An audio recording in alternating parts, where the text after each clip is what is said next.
There we go. Oop. Okay, here we go. So, good evening, y'all. I am, of course, Keeper of Toast, and I'm going to be continuing drawing my Transformer Man Hammerblow. As I posted to my community tab earlier today, this this is likely going to be the last stream that I do in 2024. Just because I've been getting really burnt out on, a lot of things, mainly just the projects that I'm working on for video and making. I hate the idea that I'm making stuff for videos, because that was never the intention. The intention was that I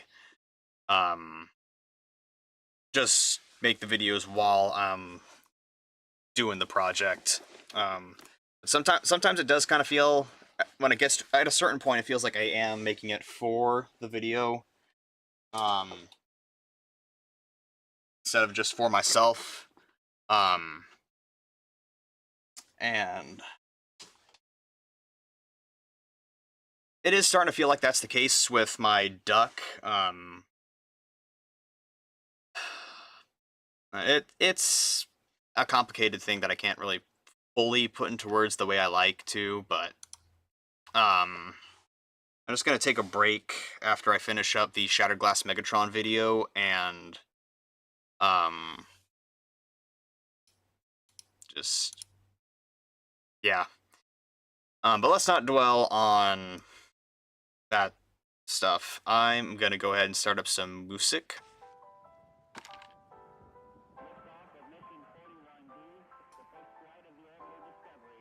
And hopefully that's a decent audio level. Turn that down slightly more.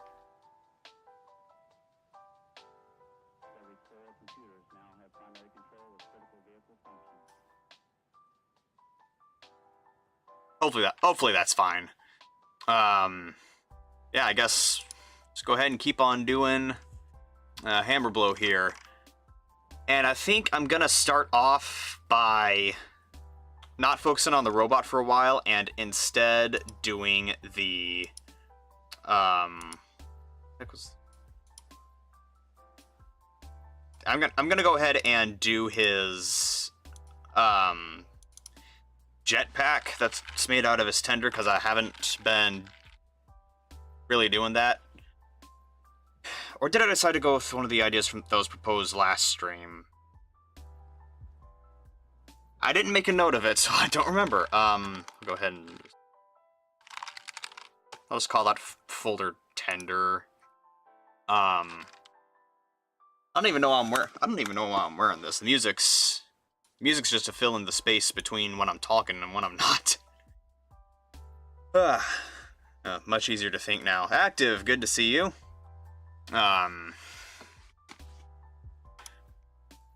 Yeah, I don't remember if I decided to go with one of the ideas that was proposed to me in the last stream that I did for the tender. I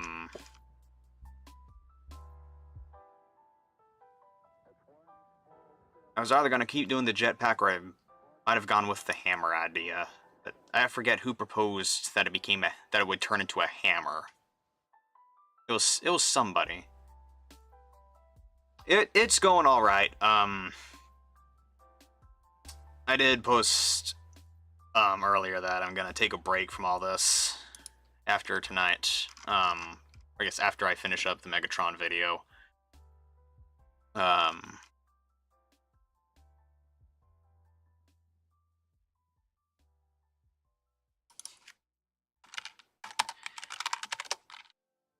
guess I'll start out with the idea that it becomes a backpack.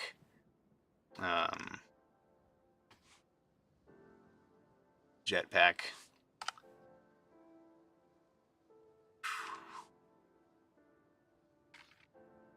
Yeah, there we go. I'm gonna take a layer. I'm gonna take a layer of the tender and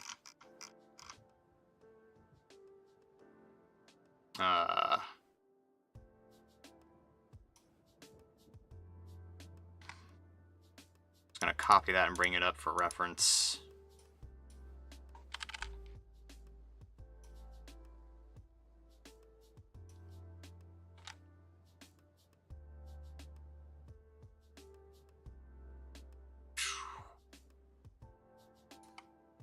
Go.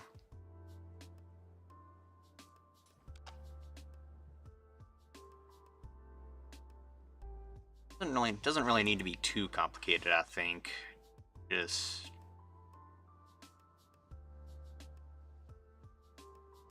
make it fold up into a set of 4 wings. I'm gonna go ahead and get myself a reference image of the AL Striker from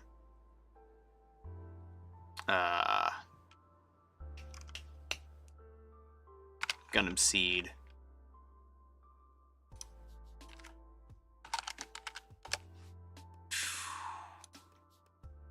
That was kind of the idea with the original version of him that I made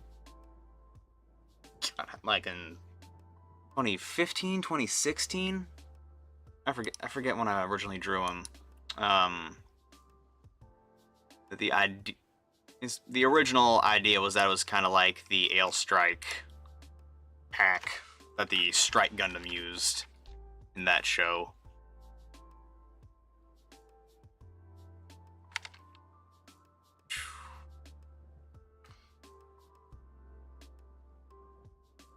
Only required 3 nights. Finished with Thomas with the glove. Only required 3 nights with no sleep, and redoing this on one side. The paint on the tank fell off at 3 AM the day I had to have it done. Well, at least it was worth it, right? Eventually, as long as it gets done, it's all worth it.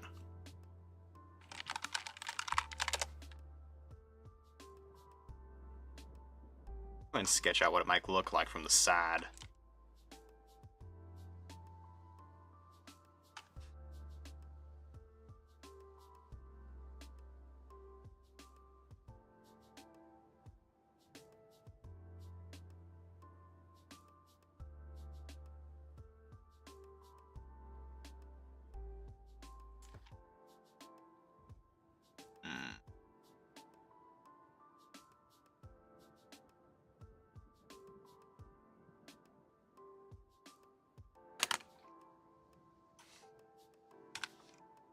Wonder. Oh, I want to use the rectangle tool for this one.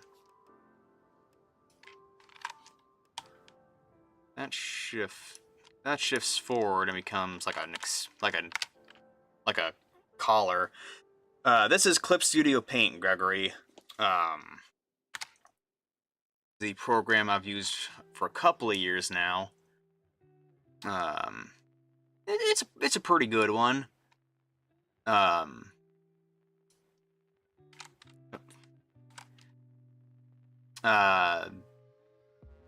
I'm on Windows, but I know they have a version on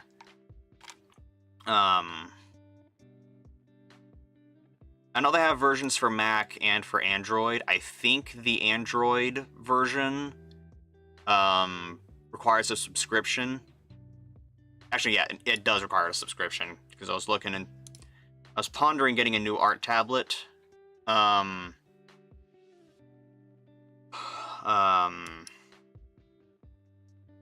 I was watching a review of some of them that mentioned Clip Studio Paint as a program, and the guy who made that video said in that video he said that Android Clip Studio requires a subscription, and I fact checked that.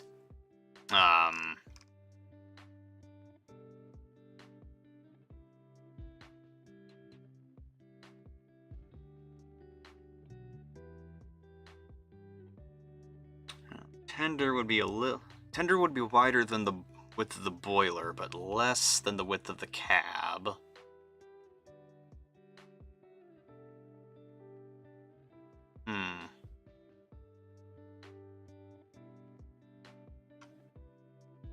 think it would be, bro. I think it would be, yeah. I am also still on Windows 10. Then I have the tank lining, and the ones need to be done with the paint pen. Yeah, I did see you using a Flynn face for the Spiteful Brake fan. Was that you, Active, who used the Flynn face for a Spiteful Brake fan?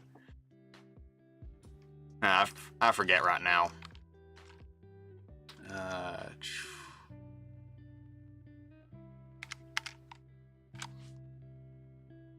I'm gonna go ahead and move. Basically doing the same thing here that I did with the main body, is that I used the actual drawing that I made of him as a reference point to make a basically a mock-up.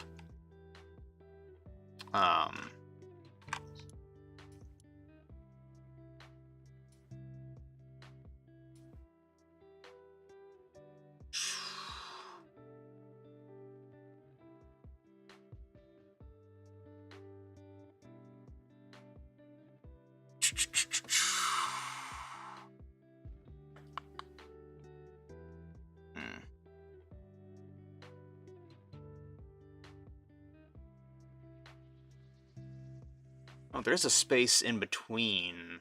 There's a space inside the tender. That's an extra room for the fireman.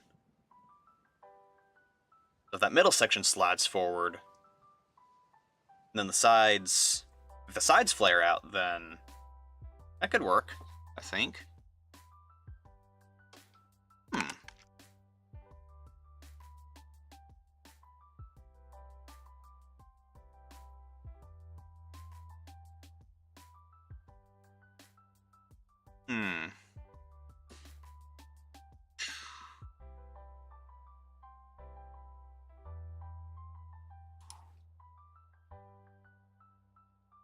Yeah, I'm still going back to Gregory, yeah. I am gonna keep using Windows 10, because I don't feel like upgrading operating systems again. I don't think I've heard anything too fantastic about Windows 11.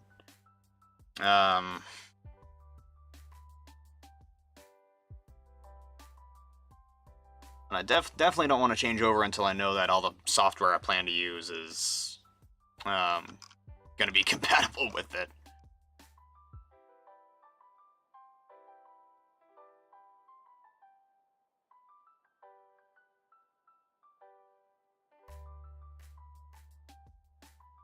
If that middle section, if the middle did slide forward, that attached to the back, sides of the tender flare out.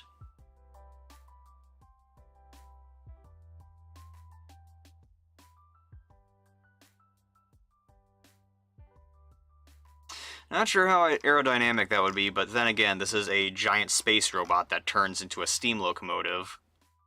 I'm already ignoring the concept of square cube rule. What to do with two faceless Flynns?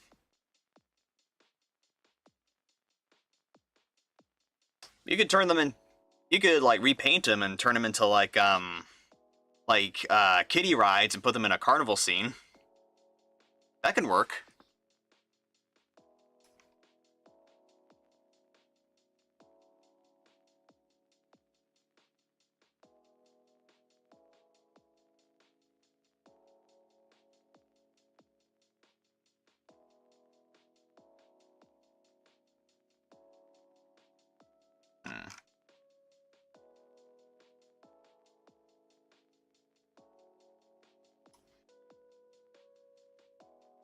Wonder.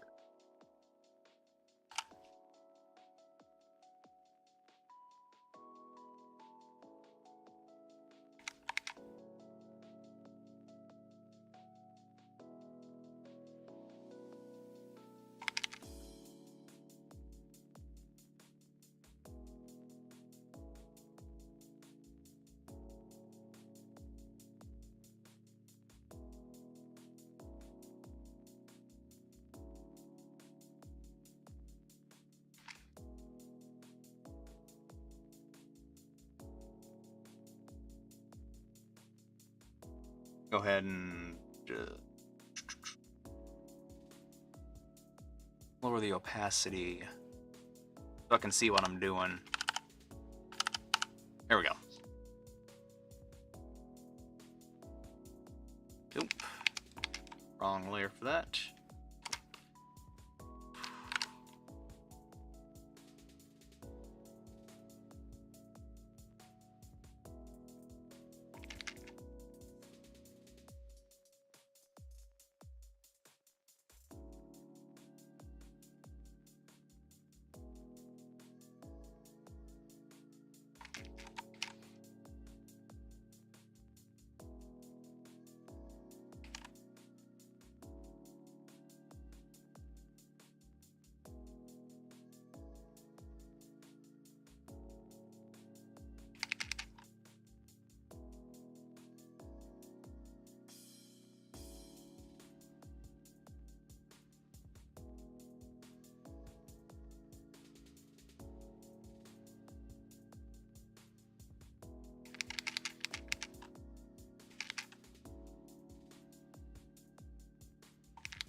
Keldeo Studies, good to see ya. Also, one of the guys unintentionally gaslit me into donating my tin with milk in Season 1 truck by mentioning them at the end of the newsletter you wrote about the Thomas. Oh, that sounds pleasant. It's going alright, Keldeo Studies. As mentioned in the community post that I did today, this is probably going to be the last stream for a while. Because I'm feeling a little burnt out on things.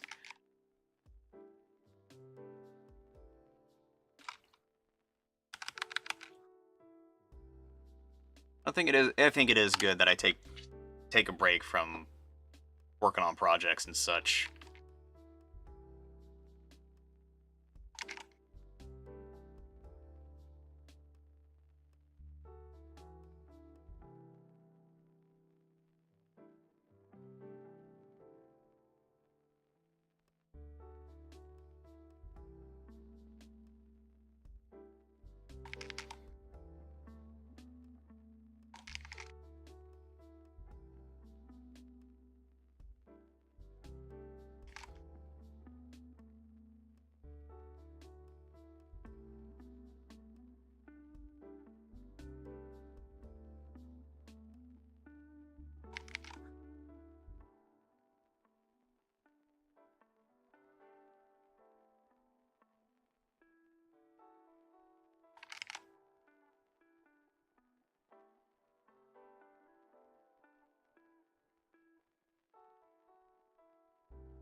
Let's see.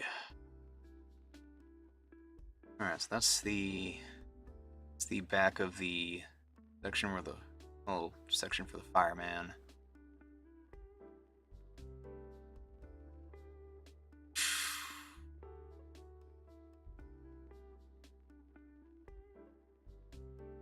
This is the actual. This is the actual foot plate that it has slid over.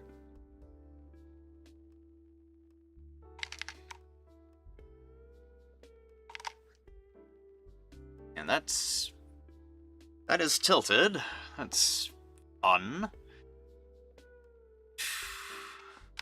Go ahead and fix that.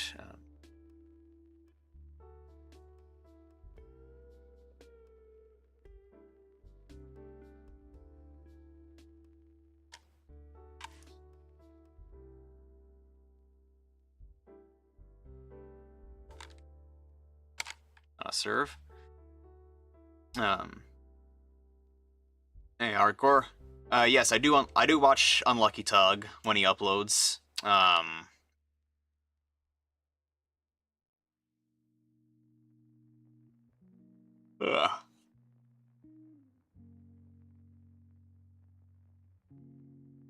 Unlucky Tug makes good videos. That wasn't... I'm gonna guess it wasn't intentional. It's probably just a poor choice of words. Or miscommunication. I'm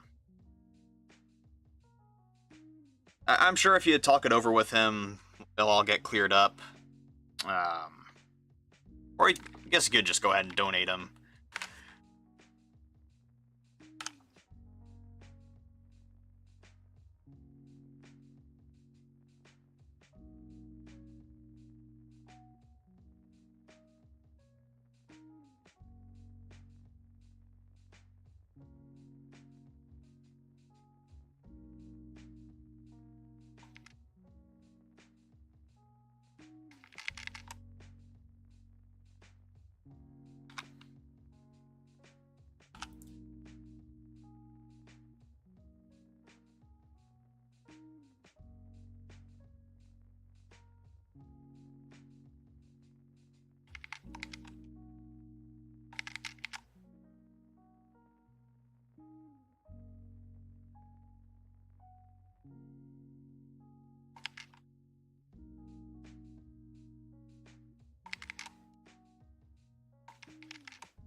I think I mentioned before that I think I mentioned a while ago that I had to leave my train club just because it was just turning into a huge drain on my funds, and I was never going up there, especially after they raised the dues.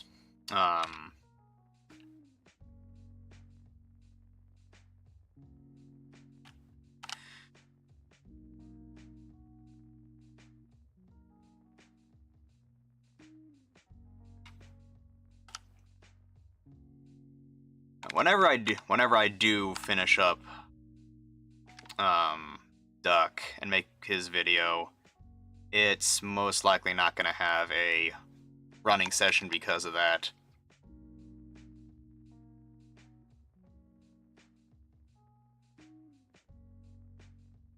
I barely have enough space for my 009 layout that I still haven't finished.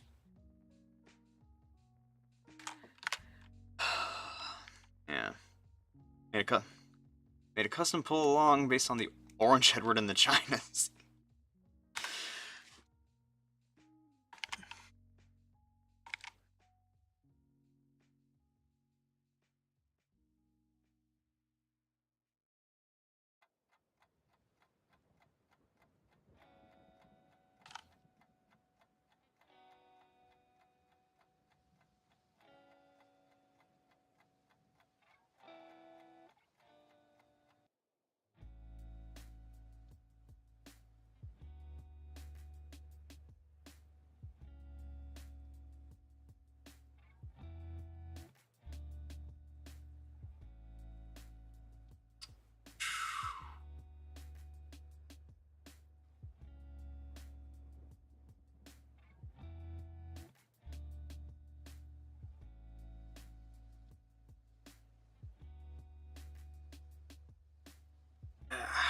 Hmm.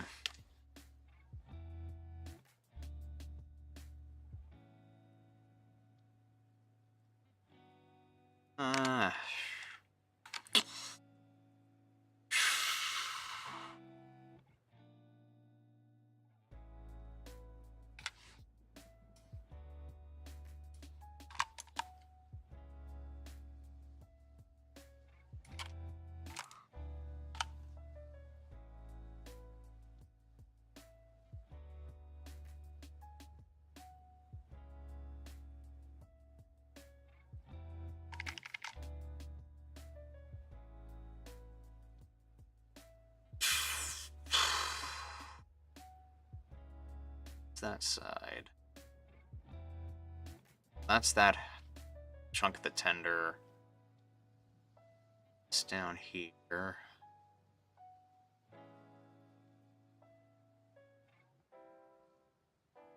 We're to raise that up and have more room. These are going to be wide. These are going to be a lot wider. Of course, I guess they could have a lot of empty space in them. probably would have a lot of empty space inside them. Being mostly shell.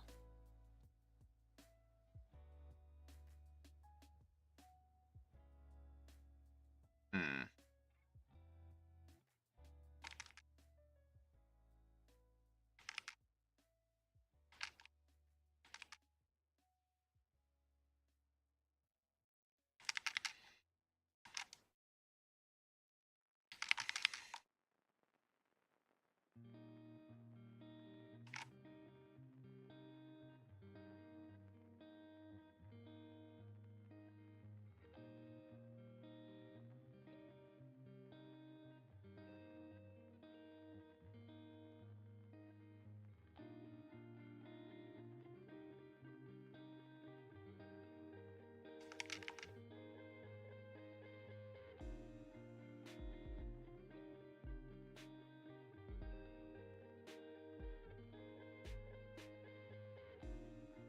Hmm.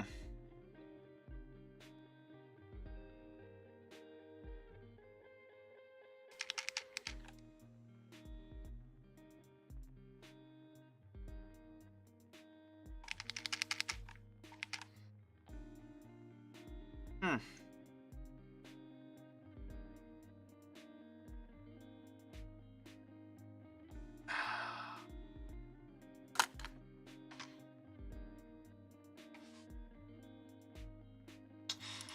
I don't know how I'm feeling about that.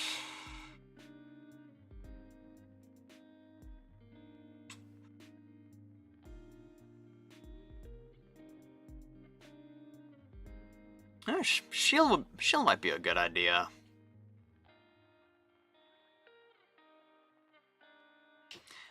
I just made a connection. Someone in the last stream suggested the idea that it be a hammer. And this character's name is Hammer Blow. Things. So maybe. Let's try and turn that tender into a hammer.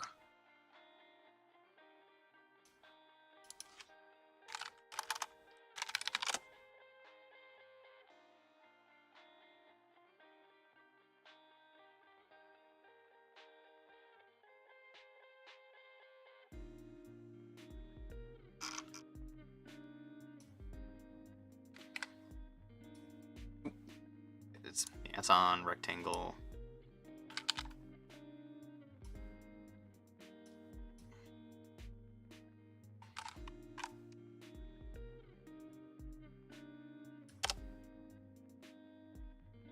Drag that up here.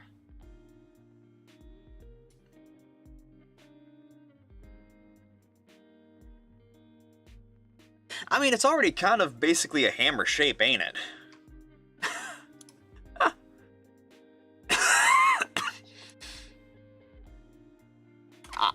Yeah, that is pretty much already the shape of a hammerhead.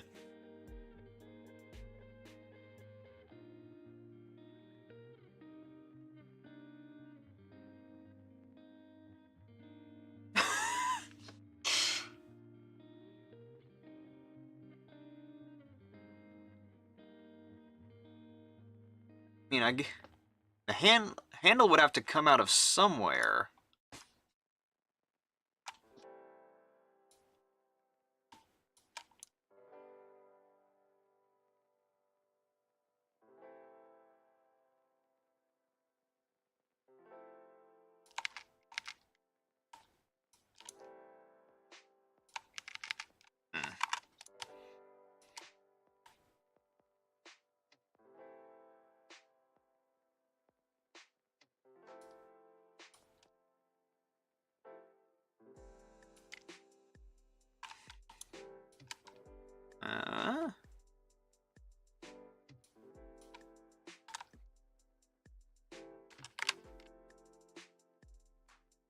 Oh yeah, active. It is hammer time.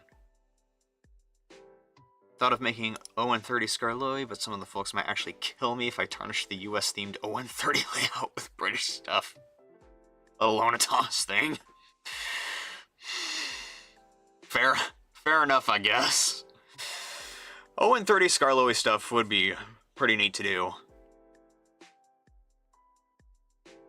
At one point I thought it'd be neat to have a 0-30 Arlsberg and switch it between. Just have a system to switch it between Mid-Sodor and Arlesdale Railway at the wharf, and then I could run standard gauge stuff alongside it. Again, that would require me to switch scales. I guess not necessarily. I guess I could have it in addition to the HO stuff, but I don't really care to mess with that at the moment. Plus again, space concerns. I do not have space right now. Of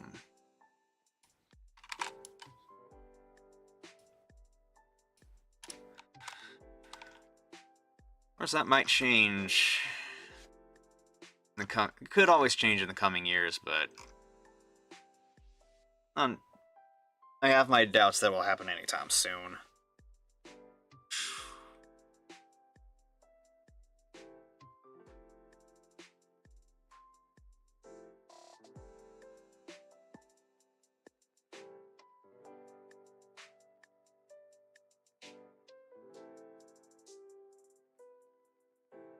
I wonder if I can make the handle. I wonder if I can make the handle come out of like the center portion, like the center of the tender. Have it like fold out, and the two halves get closer together.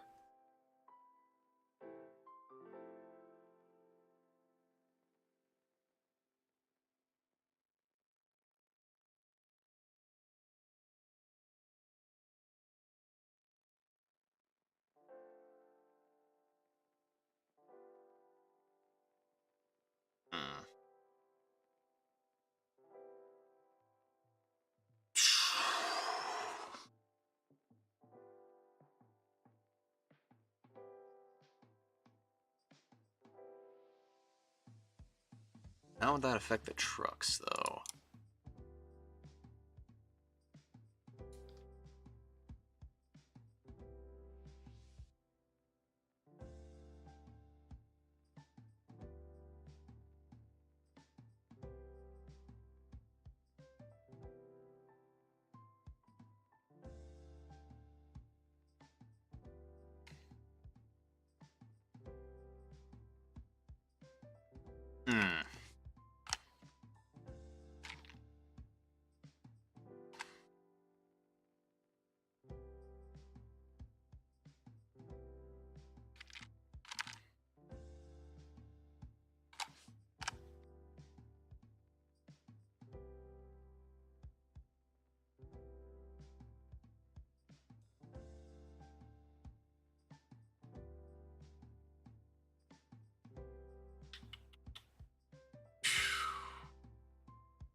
It could be done. The drawbar. Make the drawbar and have it telescope. That's an idea.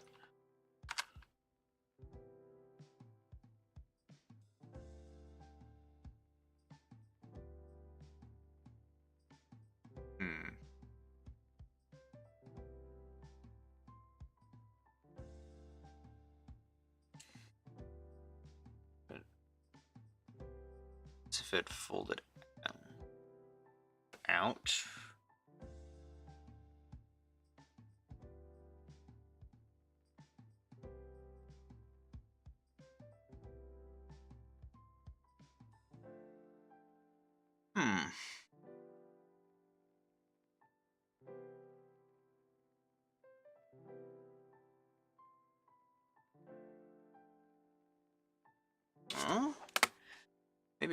Maybe it would work. Maybe it would work. If I take... Maybe putting the trucks on the ends here would work.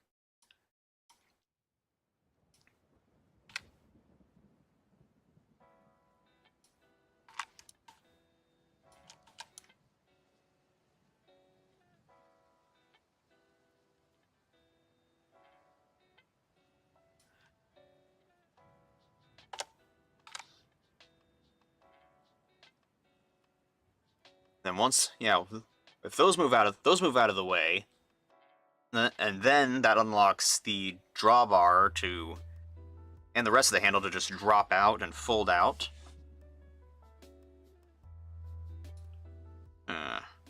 Yeah.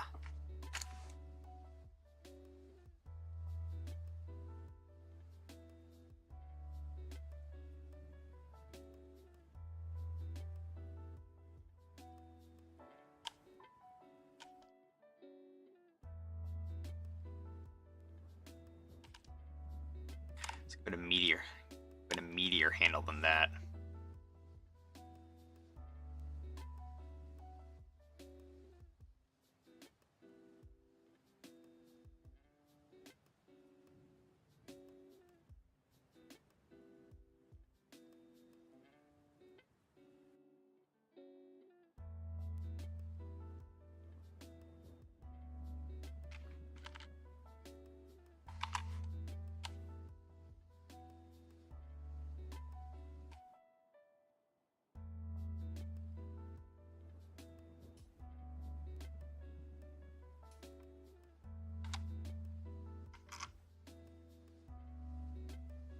Yeah.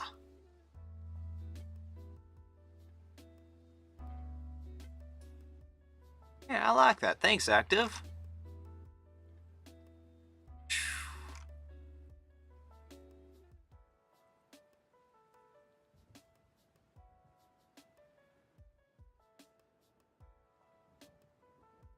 I just gotta draw it in. Guess I just have to draw it in scale with him now.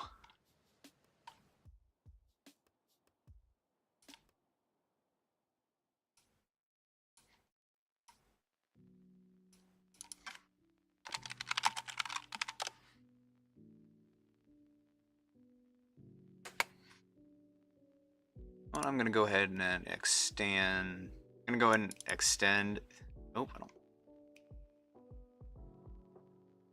I'm just gonna extend the canvas a little bit.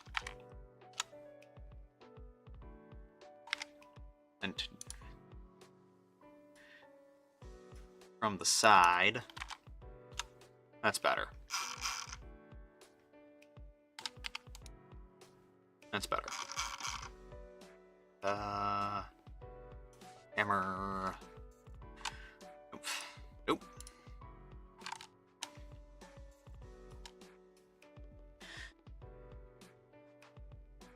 Yes, I think that should be roughly in scale with them.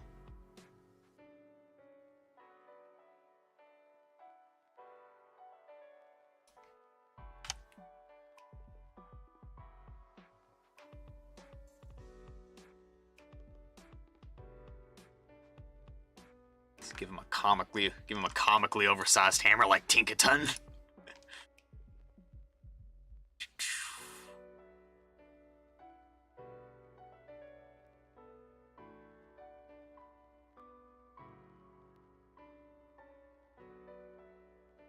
I try to make a 3/4 view of. I'm just gonna do. I'm gonna do the side. I'm just gonna do a side view of the hammer first.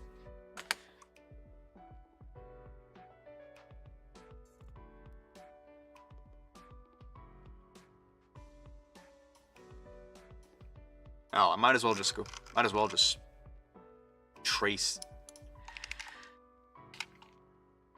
I might as well just trace this.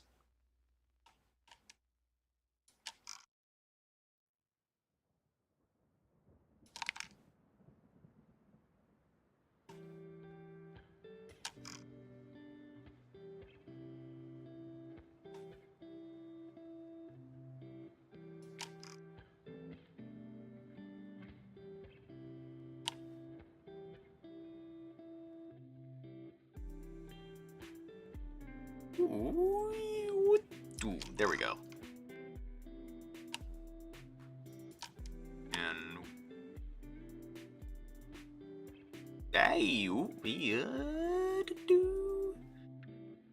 that's got a slight curve to it.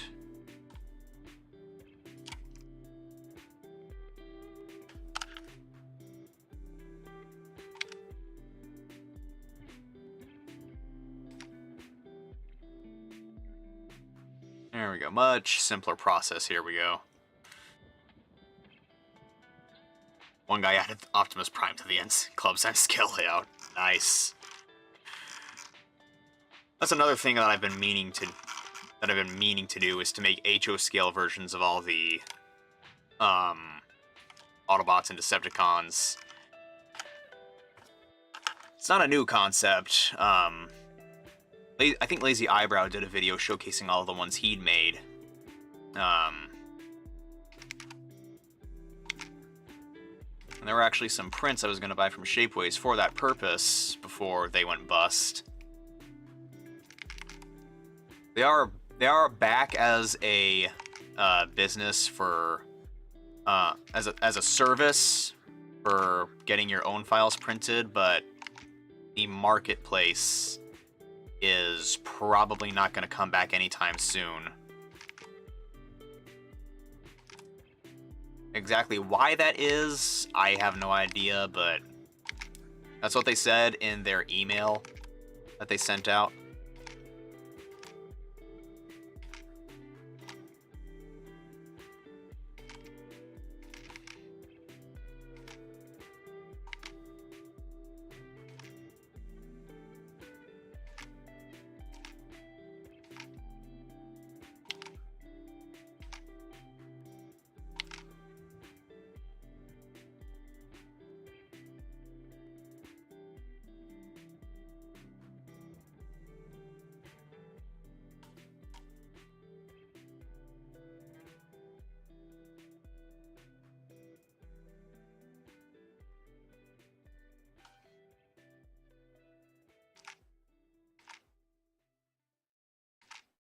I guess I could try a curve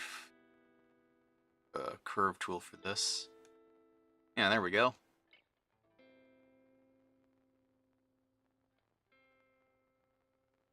Yeah, that looks a little nicer, I think.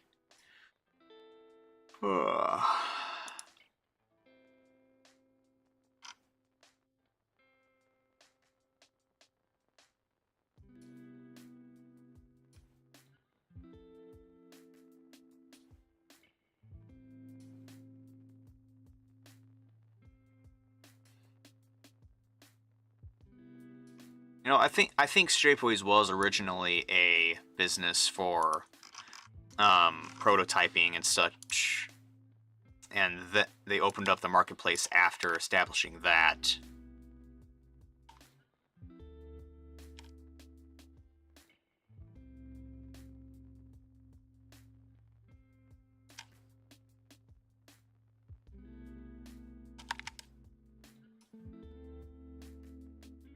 Nice. I know for a fact that I primarily use them for their marketplace. I think that was to buy other people's prints of other people's stuff, and I think that might have been true for a lot. I think that might have been true for a lot of people. I guess it's less of a. I guess some people. I guess people who were using them for prototyping were using them less, just because home 3D printers are a lot easier to have now than they were 10 years ago. No,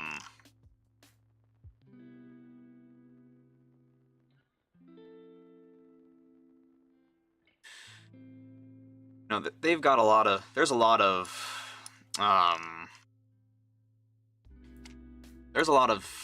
stuff that I was going to eventually order off of them. That I haven't seen I haven't seen the original creators repost anywhere. Steam Shield is in the Transformers community. He did a lot of upgrade parts for his own customs and put them on Shapeways. He's put a lot of his stuff on Cults now, but some of the stuff that I was really hoping to get from him is no longer up there. It's because it's not on Cults yet, if he ever puts it up there.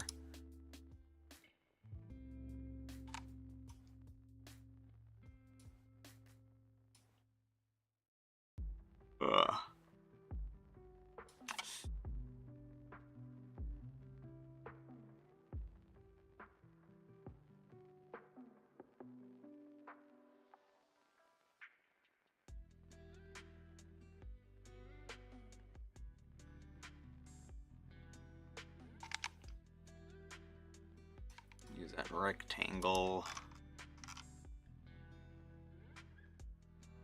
Nope.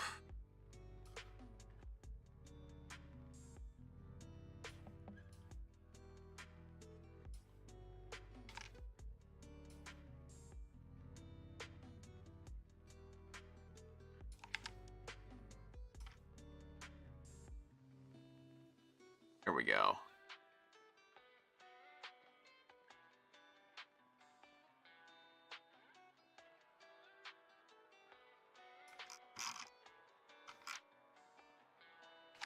Should probably actually measure that to make sure it's actually twice the length of the tender like it's supposed to be. Next for soldering projects is a static Edward based off of a Great British Locomotives T9 and a Henry from a county. Okay. Huh.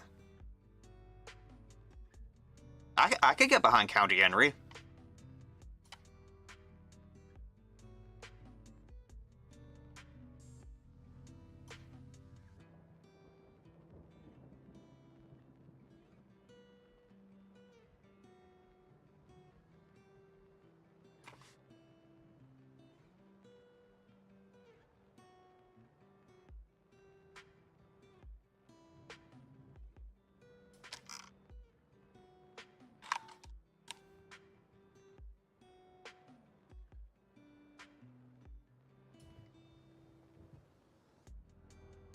Oh no, well, like I guess it. Okay, no, it's a length and a half of it. It's actually a length and a half of the tender.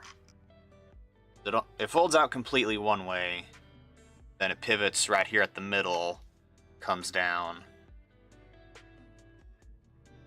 and then I guess it could slide up in. Some of it could slide up into the tender to lock into place.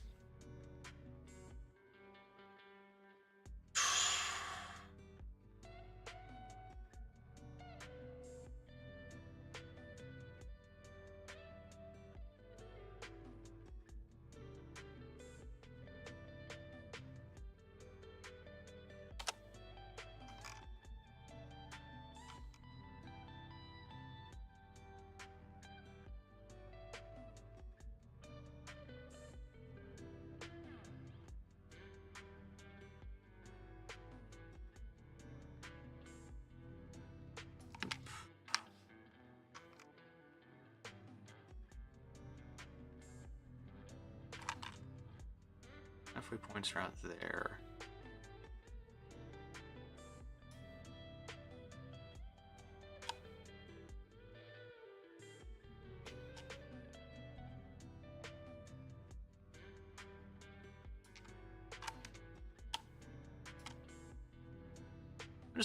I'm gonna need to make a name instructions sheet for this guy.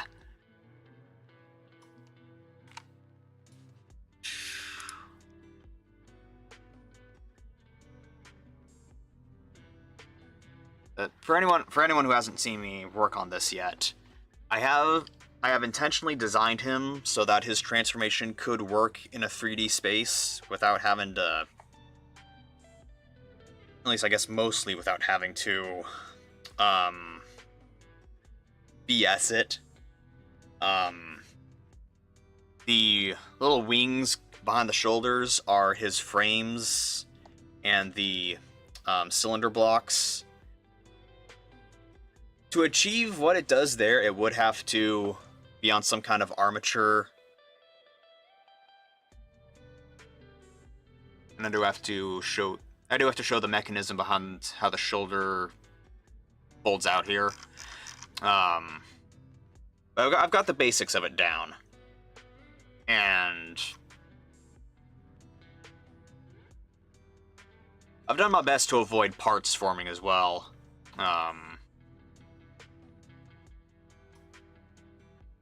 I'm okay. I'm fine with a little bit of parts forming if it's necessary to achieve.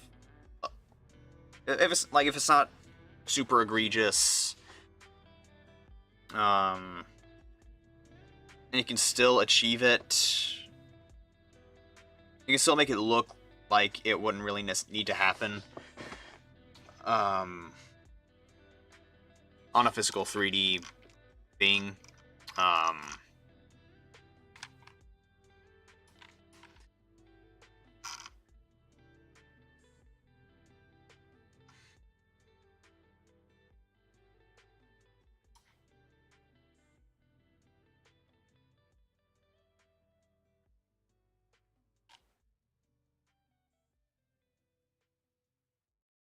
I'm just like if it's like actually Ganon that they parts form, and you can actually see the parts flying off of them, they transform in the show, then I'm not super big on that.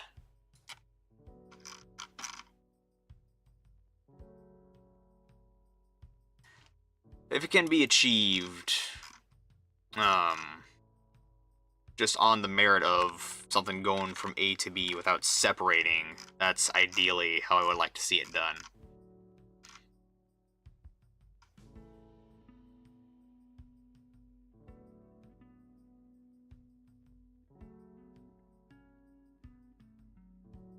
Yeah, I think this is still roughly in scale with the drawing of the robot.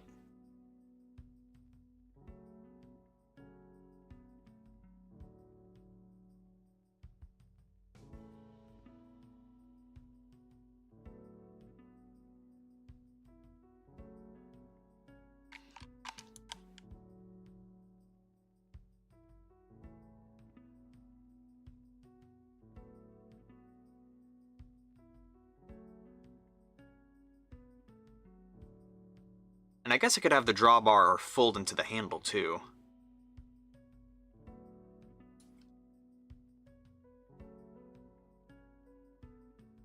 Or fold up against the front of the tender.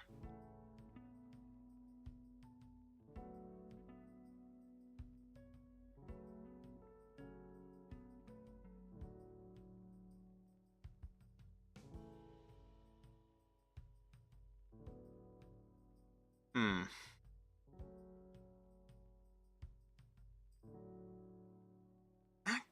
Hmm.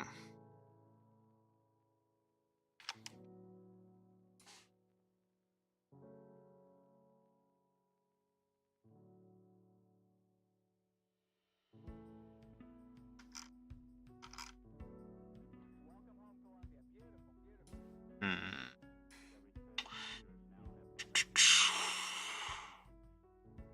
Could be done. It could be done. I'm gonna go ahead and...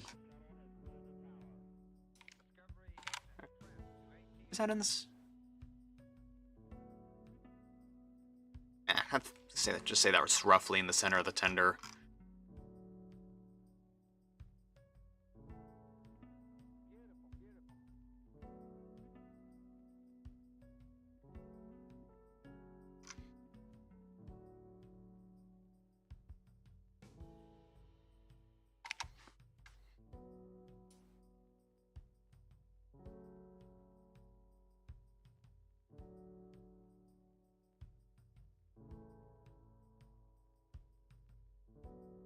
Yeah, just have the drawbar fold up.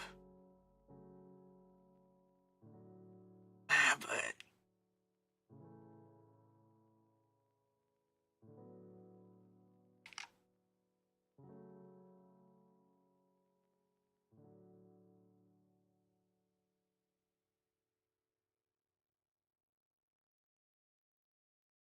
now we'll just say it rotates into the handle and then locks in.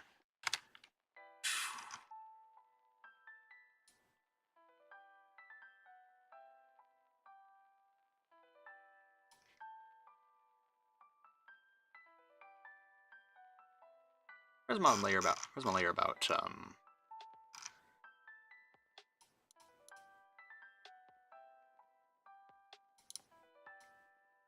Yeah, we'll just use this. Oh no, wait, that's for the side view, ain't it? Doesn't even have stuff written on it. Just gonna hide that. Yeah, just hide that for now. I know I had a layer. That's notes for the. I know I had a.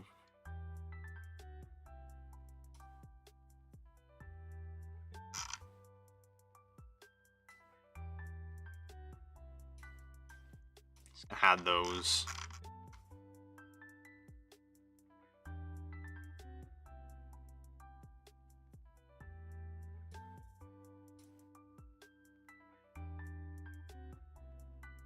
Fuck it.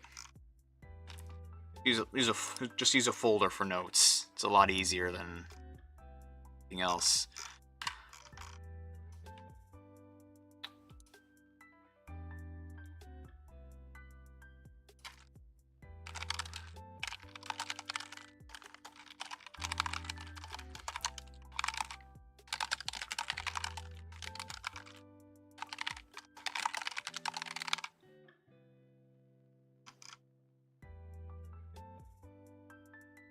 Screw it. I'll just keep using Rockwell. It's a good font or typeface.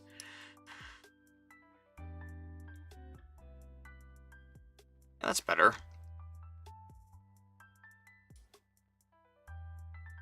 Why is it defaulting to such a...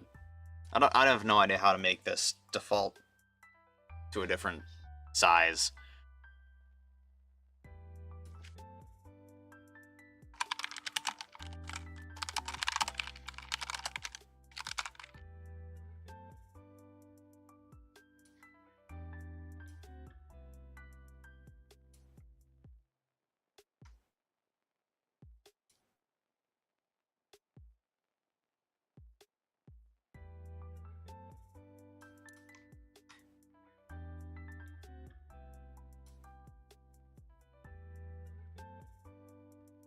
Shoot, where was the relative middle of the...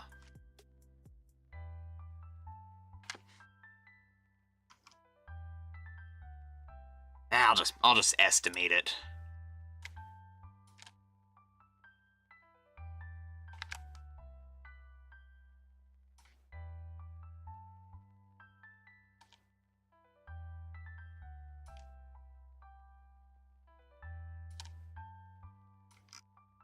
Oop.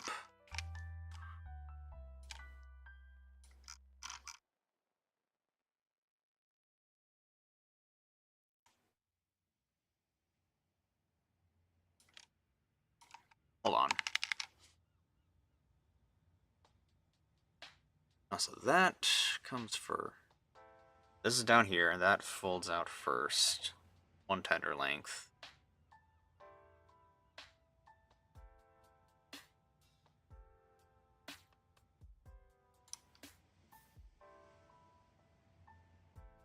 And I need to measure that again.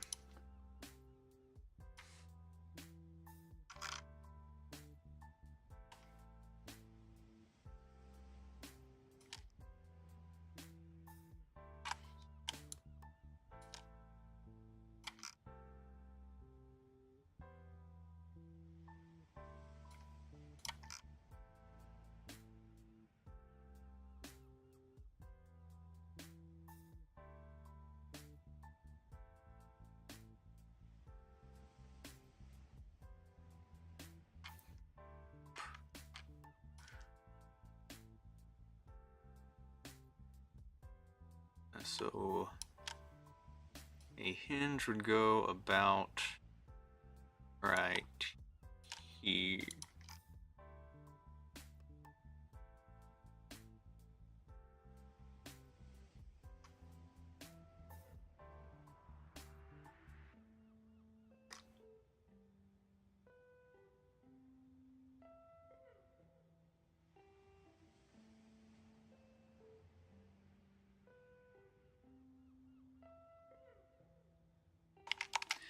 Do full ellipses for that.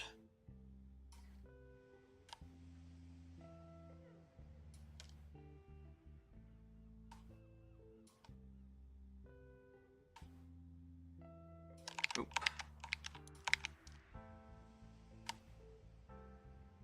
Oop.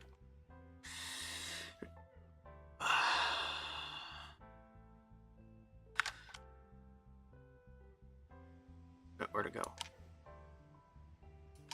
There we go.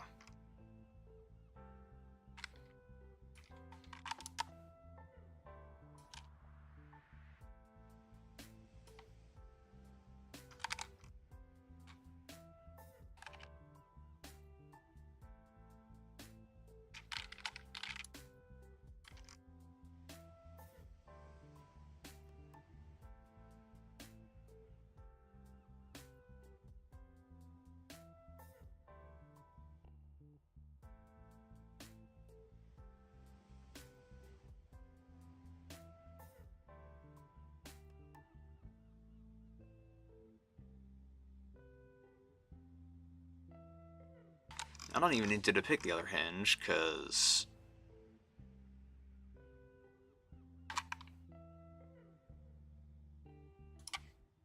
Yeah, the trucks fold out before the hand...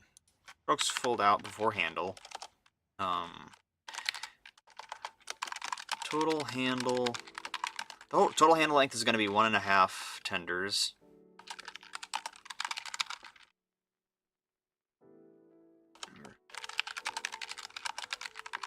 Usable handle length is 1.25 of a tender. Handle slides into the tender and locks into place. There we go.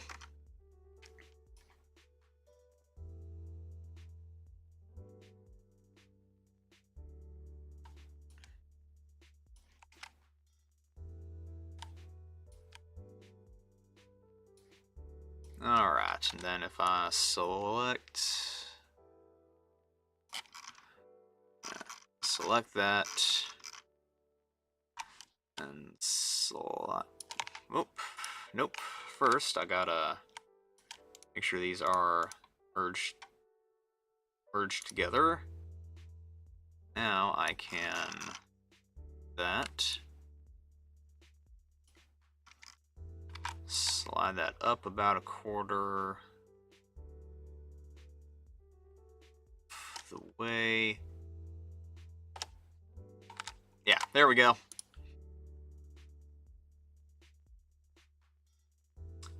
Problem is, it's hard to get what you want ready to run. What did you... So, you got a couple ideas for Mark 1 Henry. What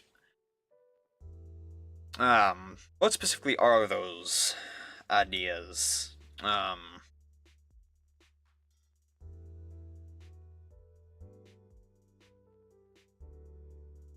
Either way, I'm gonna have to make my own Mark 1 Henry. Even if someone makes a new HO scale Black 5, or if I can find the old kit that someone did for the British HO Scale Society, Mark 1 Henry's really open to anyone's interpretation.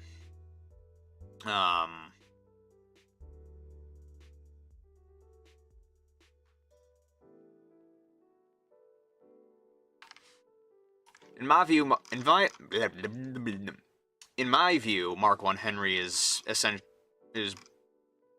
just a bastardized Gresley A1, modified to make it not look like that by turning it into a 460.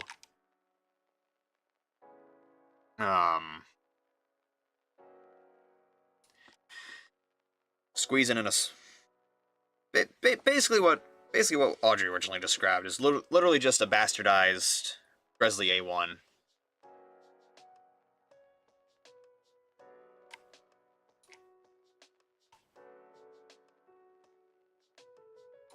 And my idea is that they didn't actually turn him into a Black... They didn't literally turn him into an exact copy of a Black 5. But he essentially... Well, how do I describe this? In essence, at that point, he is... In essence, when they rebuilt him, he is a Black 5.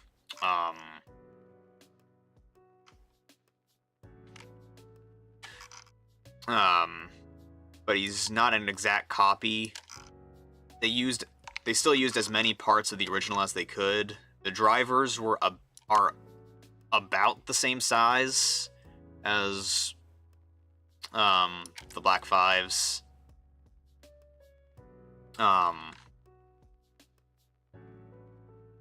Basically, my headcanon is the Black 5 was similar enough to what Henry already was that it was just what Stanier chose.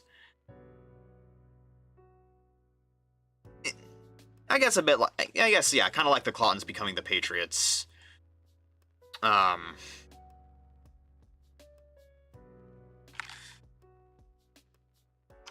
Ooh.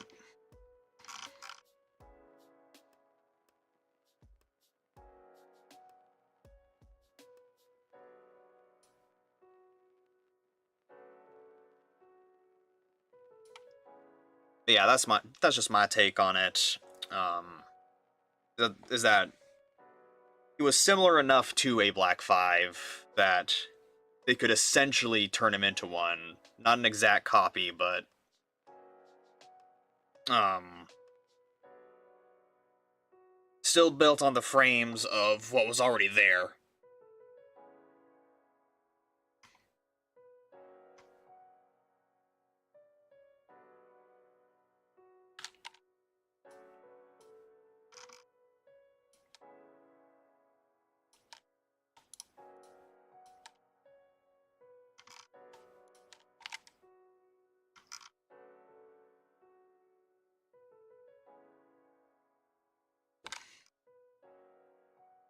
Just gonna just finish this up and then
I guess I can go ahead and just copy this over.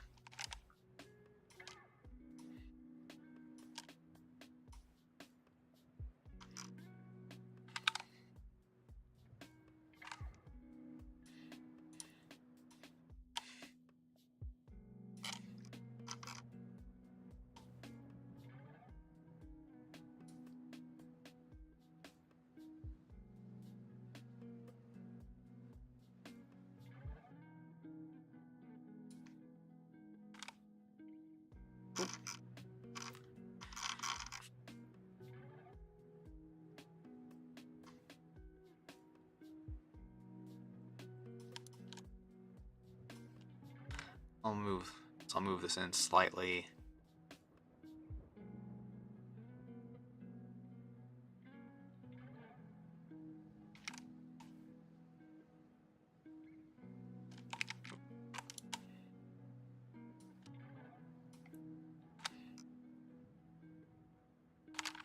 That's pretty alright. First, so it would either be a Robinson or Raven design. I was even thinking of the Great Bear. Raven design might work if you want to copy story. Everyone was accused of quickly copying the A1 with his A2. Oh, okay. I don't personally like the whole stolen plans thing. Yeah, it is. Honestly, it is pretty messy. Like, just gotta wonder, who exactly built, stole plans, built a big ass locomotive, and then disappeared without a trace after selling it off.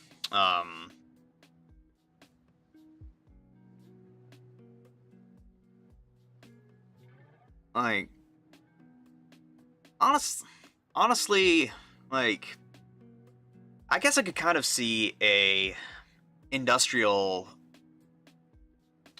builder or a different industry trying to either a builder of industrial locomotives or a company trying to get into that already had an established manufacturing business trying to get into the business of making locomotives. I could see something like that trying to one up the big railways with their own marvel of engineering. I think that kind of explanation could work. Like they keep it all hush hush, and then they use a phony trade name or something to sell it off as quickly as possible, and just keep the whole thing hush hush and separate from the main company.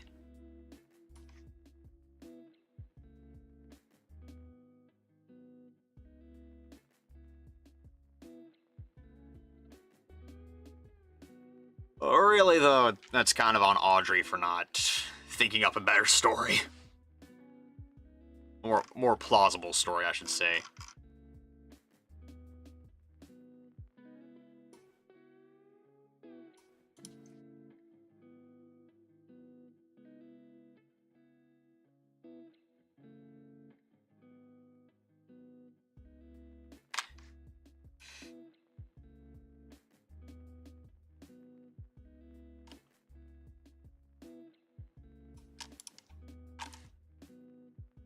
Nope. Put that on a new layer. Need to revise this ever so slightly.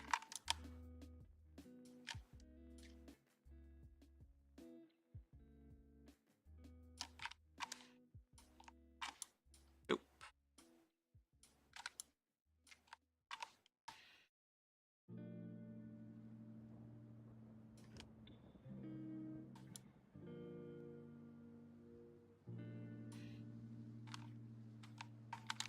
Nope, nope. Why is it rotated?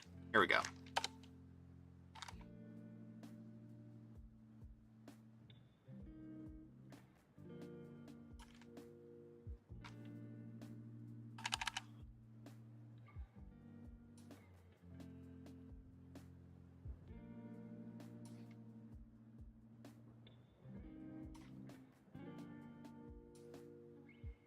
There we go. That's a little bit. That's not a little bit. That's much better.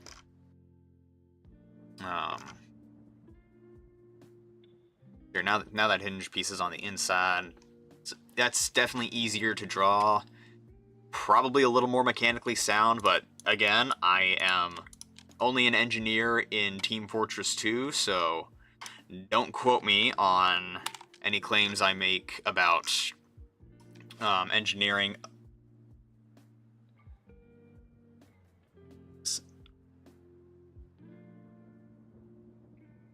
Designed for a foreign market. I could see. Yeah, I could see that. Pretty much any 460F built after 1901 would work. About making him a dreadnought. Okay. Honestly, yeah, I could see that.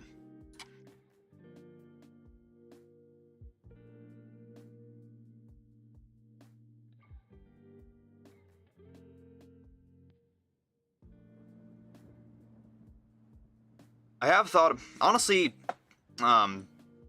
there's one thing I'm very surprised that Audrey did not do, and that was, just design his own locomotives, that could be the railway's own locomotives, built in-house, and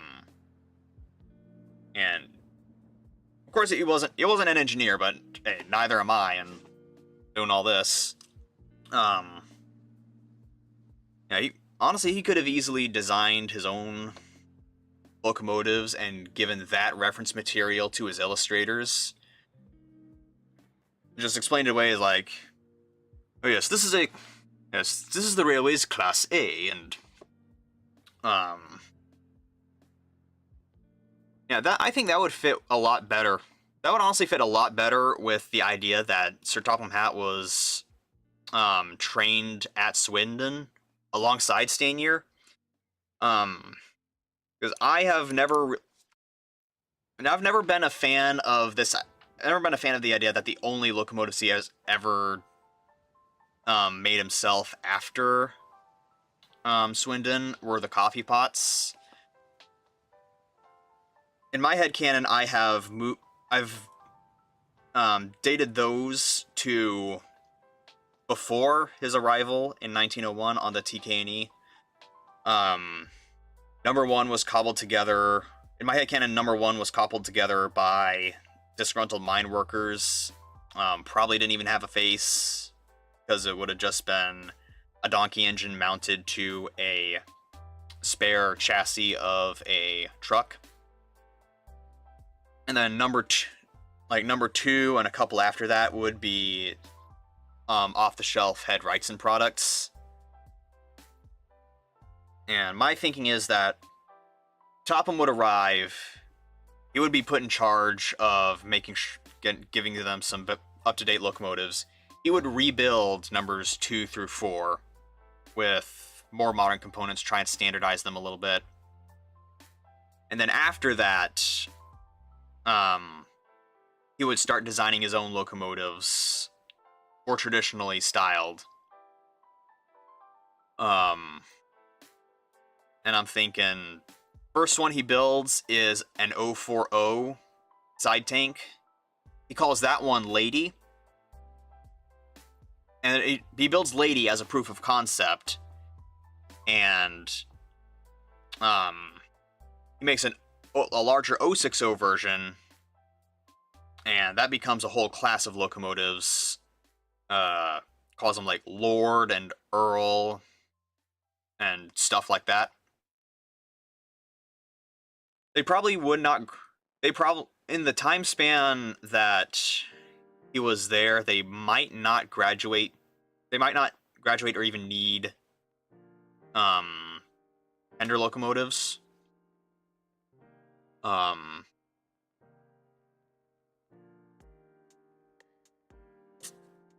yeah, and of course, and I only just saw the chat message just popped up. Because yeah, Dalby just did not use anything. But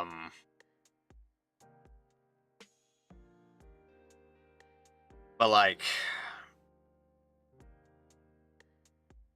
my thinking is that Topham would design his own. He would have design if he was trained as a locomotive engineer. There is no doubt in my mind that he would have designed his own locomotives at some point and constructed them.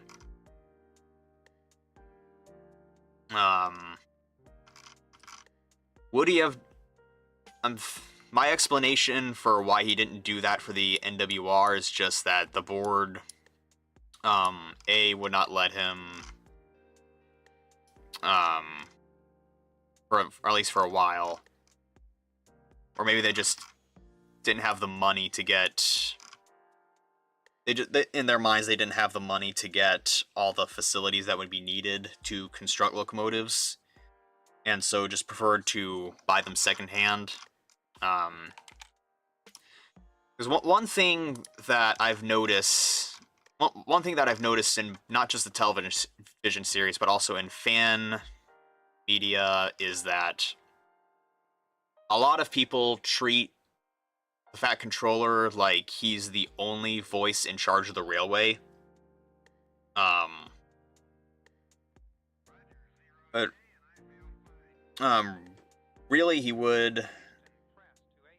The TV series had the railway board pop up a couple times, but they weren't really. Only time they were really depicted with any voice in anything was in Harvey's debut episode.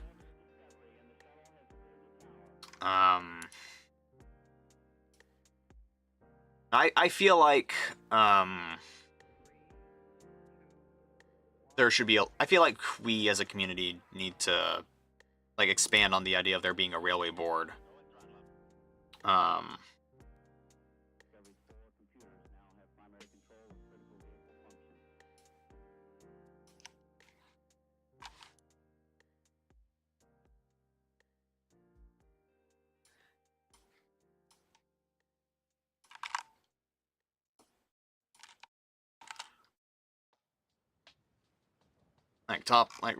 Realistically, Topham's just going to be a single voice who's given charge of a particular sector.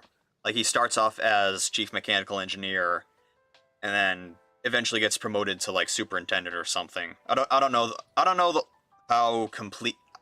I don't really know much about the business structure of like of pre-nationalization railways. But I do know that the position of chief mechanical engineer was a thing for many of them.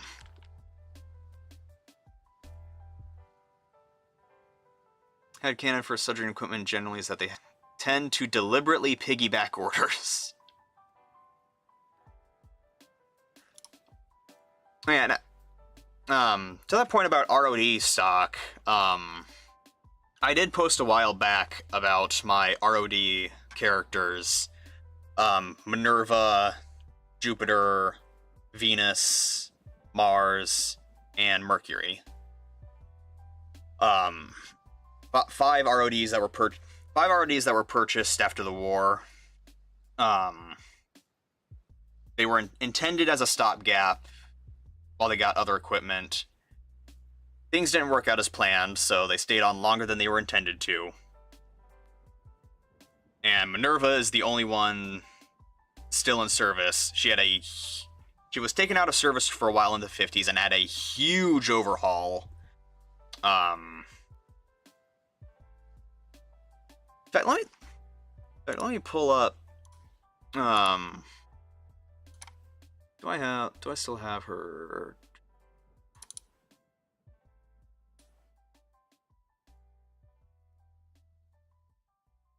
Just gonna go ahead and pull up her thing.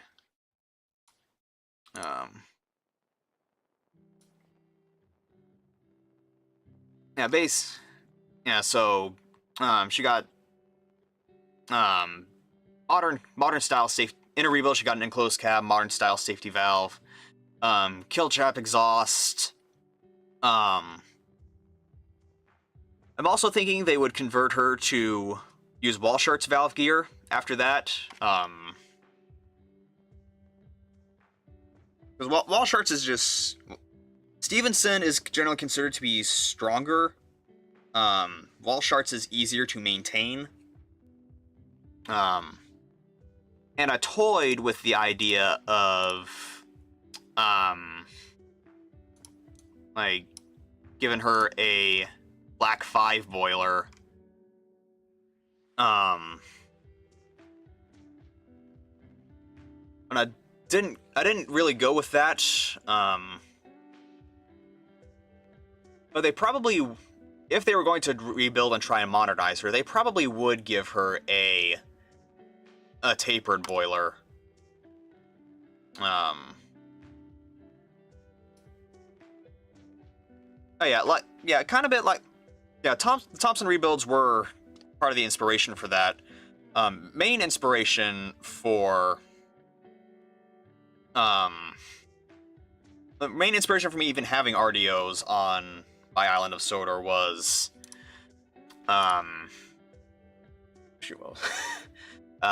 Railway Mania's Sudrian Histories project.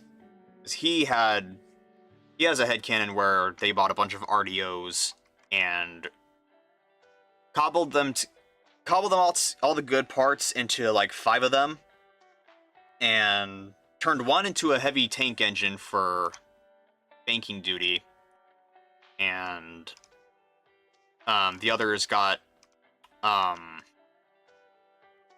LMS 3C boilers in his story. Yeah, they got LMS 3C boilers, and one of them got a Giesel ejector.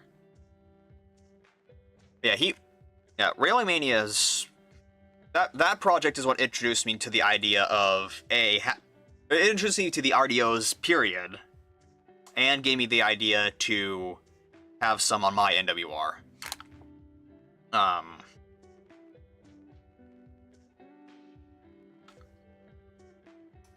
And they did originally take the numbers 7 through 11, and in order to not completely mess up the numbering scheme that I've established, or the number scheme that was established for Toby being 7 and so forth, I had everyone but Minerva suffer a horrible, horrible fate.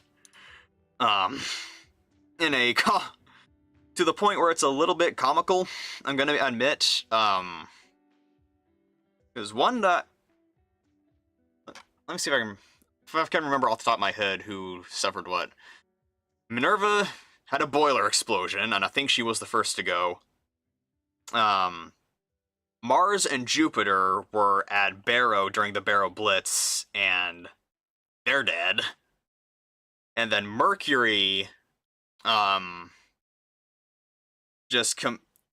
like, his suspension completely gave out, and as they were inspecting him, it was determined that it would be too damn expensive to try and fix him. So he literally told them, take my parts and keep Minerva going for me.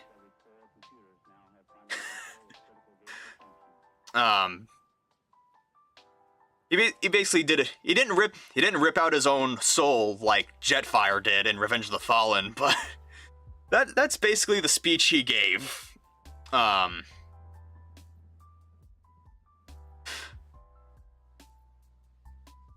Yeah, Minerva's got a little bit of trauma after all that, as you can imagine.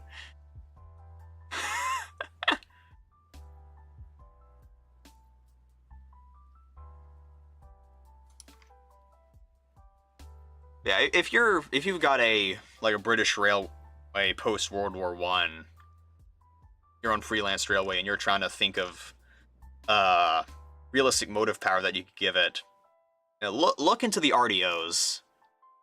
I really like the RDOs after doing all that research.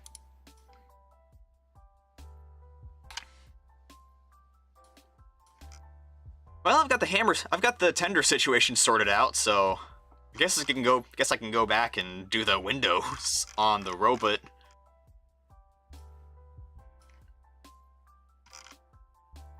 Make sure I position them right.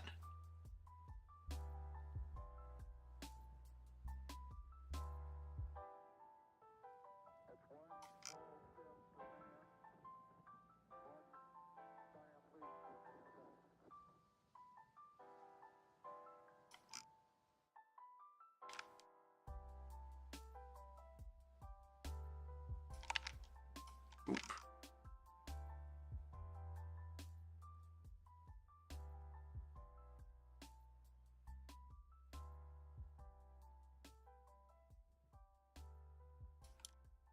Oh no, wait, RODs. I think I've been saying RDOs. No, it's ROD, not RDO.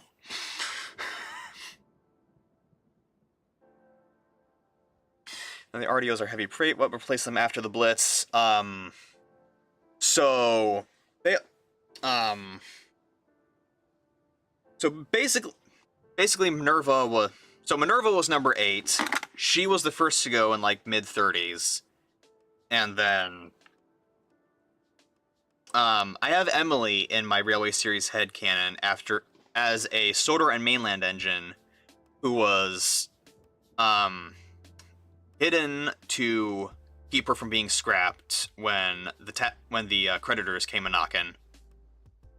And eventually she was rediscovered, and Topham decided to take her into Crovin's Gate, and he basically made her into his own little pet project and restored her. A bowl of RDOs with iron brew, made with the finest girders.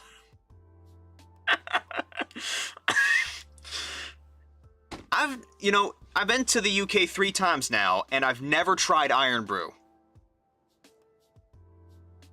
Okay, when I go to Audrey Extravaganza 5 next year, I will try Iron Brew.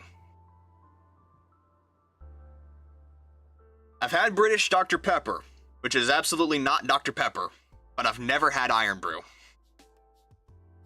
And I feel like that is objectively wrong. Oh yeah, but Iron Brew aside, yeah, Topham restores Emily as his pet project, and she gets put into service as an actual, she gets put into service because they need another passenger locomotive, and so Emily takes Venus's number, which is number 8.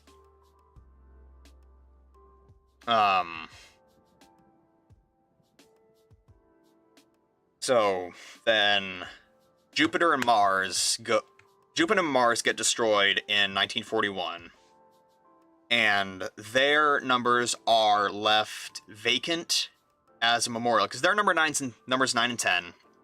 So they are left vacant until Donald and Douglas are brought on.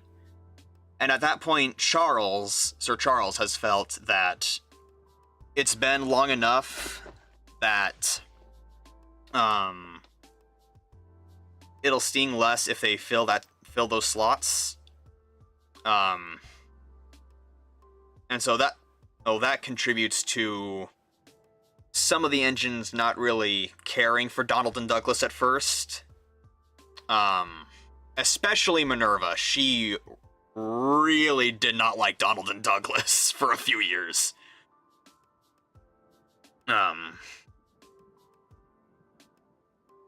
And then Mercury I forget exactly when, but his scrapping occurs a couple of years before Toby arrives. And so that leaves the number 7 slot available. Minerva is number 11, and so she takes that slot. The other heavy freight locomotive that the NWR got after the RDOs in my headcanon arrived in the between 1918 and 1924. And then after that, the railway got their own Midland 7F, like the ones used on the Somerset and Dorset Joint Railway. And so her name was Sigrid, and she was supposed to be the railway's, basically she was supposed to be like the poster child for their freight service, and so Gordon was used to advertise passenger service, and Sigrid was used to advertise the speedy freight service. So she and the RDOs were their main heavy freight locomotives. Eventually, in 55, they get a 9F called Murdoch. And then of course you've got post-rebuild Henry. And they're eventually advertised as the big 4 of the heavy freight service on the NWR.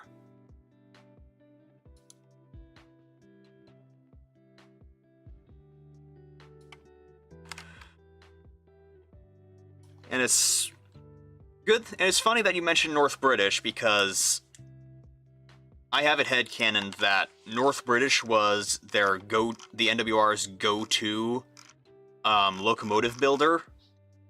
So it starts off with Souter and Mainland Railway.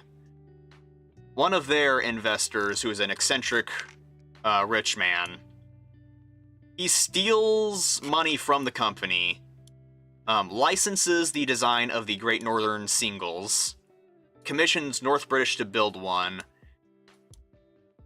and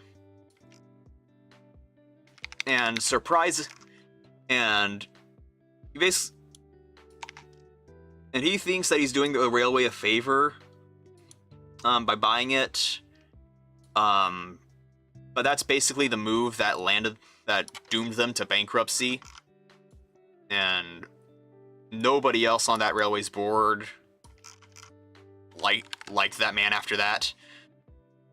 Um, Emily was like the start of Soda Railway's relationship with North British. Eventually, Sigrid, the 7F, is built at North British under license from LMS. Excuse me.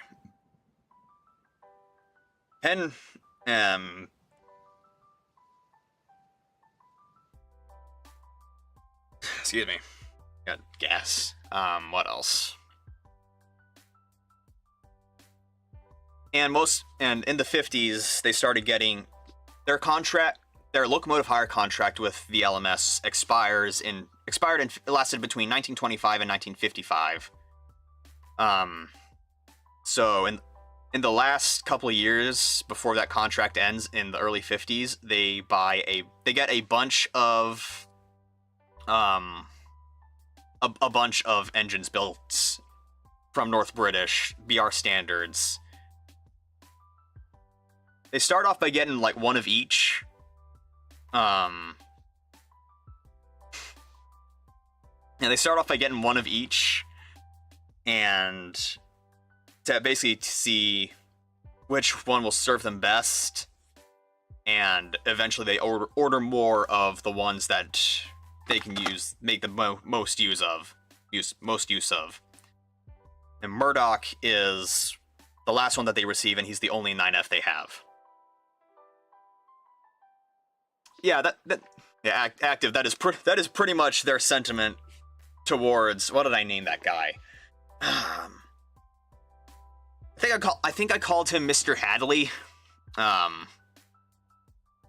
This Mr. Hadley genuinely thought that buying a fancy express locomotive for such a short route would attract enough passengers to get the railway's revenue up.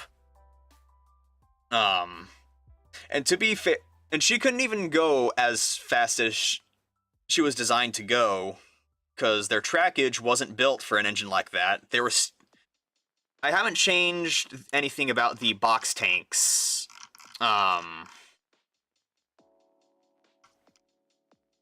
still use pretty much the same 3 Nielsen box tanks throughout their existence. It's not that they didn't want to get more locomotives, it's just that with all the crap that kept happening to them, they could not.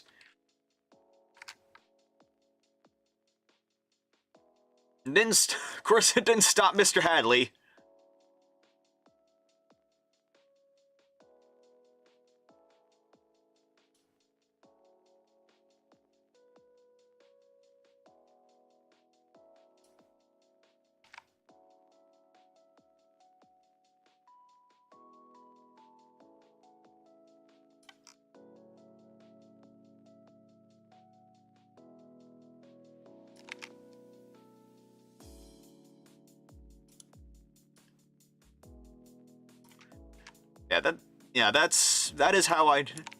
That's how I justify having Emily in my headcanon. Because I'm a kid when I was growing up, I was born in 2000, so by the time I was old enough to form lasting memories, the hit era was already in full swing. And I had VHS tapes all the way back from like when Shining Time Station first came out with Ringo Starr's narration, going up to current day. Then it was the current day. Emily is Emily's basically a core memory for me. I had her play rail and wooden railway toys. I could tell that there was an obvious difference to me between the classic series and the hit era, even as a kid. I knew that there was something different about them.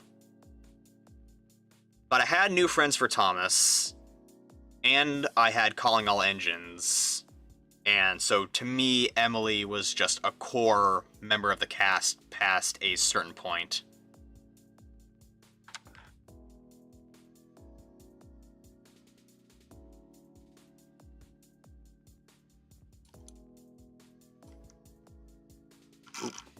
Yeah, my viewing experience for Thomas was primarily on home media, as at that point, as yeah, Thomas was airing on public television in the States, but even back in like 2004, they had moved it to the early morning death slots.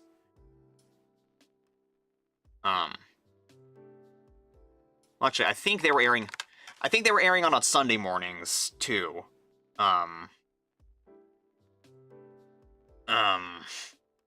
But I very rarely saw Thomas on TV. The only time I remember seeing it in the form that it was aired on TV was when my dad recorded it on our DVR once.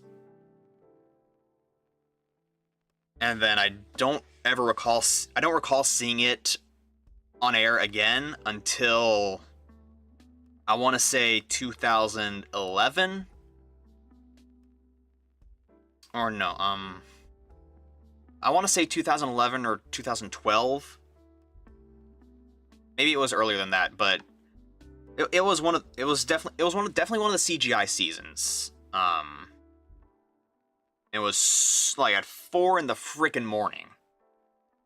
I didn't even know PBS aired kids content that early in the morning at that point. I found out recently that they actually moved PBS Kids to its own channel. At least KERA, which is my local station, they've moved the kids stuff to its own channel. And regular PBS is its own channel. As opposed to how it used to be, where PBS Kids was a programming block.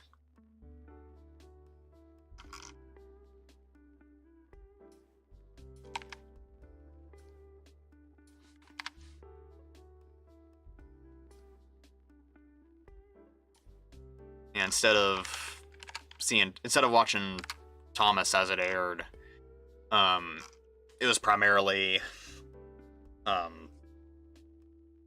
stuff like Arthur and Fetch with Rough Ruffman.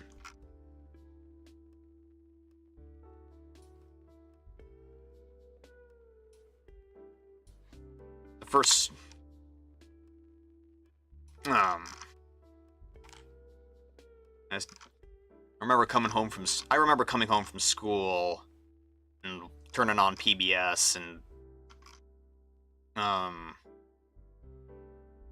they would be finishing up the programming meant for younger kids, and then they would transition into a different block called PBS Kids Go, which was the stuff for slightly older audiences.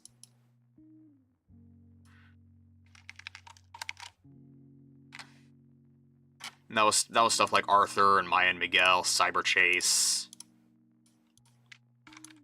Bird Girl, I think, was part of that block too for a while.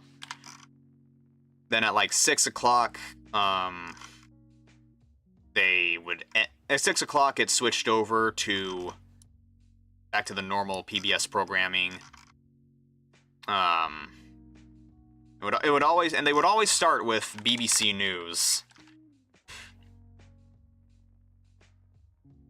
And by the time I was in first grade, oh god, there was this one girl who, I was basically bullied out of liking Thomas for a while. First grade, kindergarten, there was this girl who kept on relentlessly bullying me, and that continued into the second grade.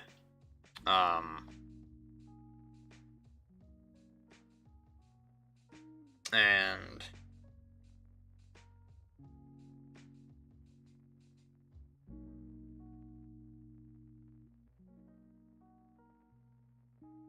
after that, I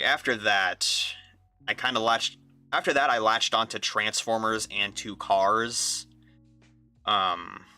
I guess Cars was just my fix of sapient vehicles.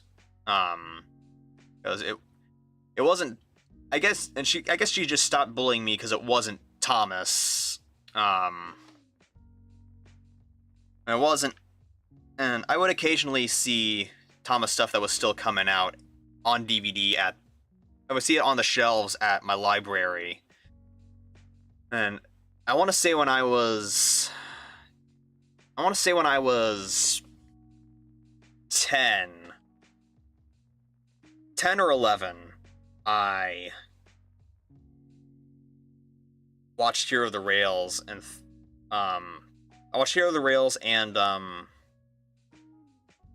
what was the DVD that had all the new season 12 characters on it?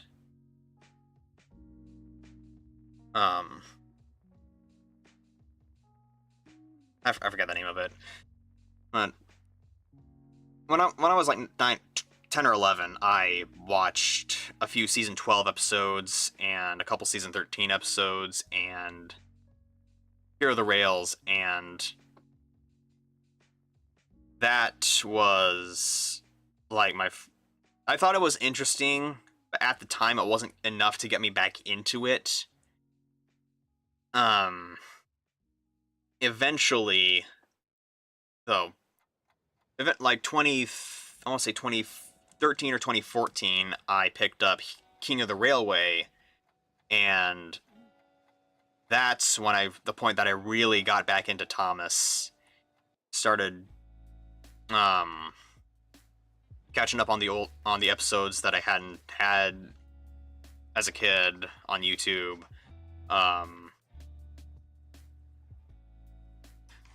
And discovered that there was a whole online community.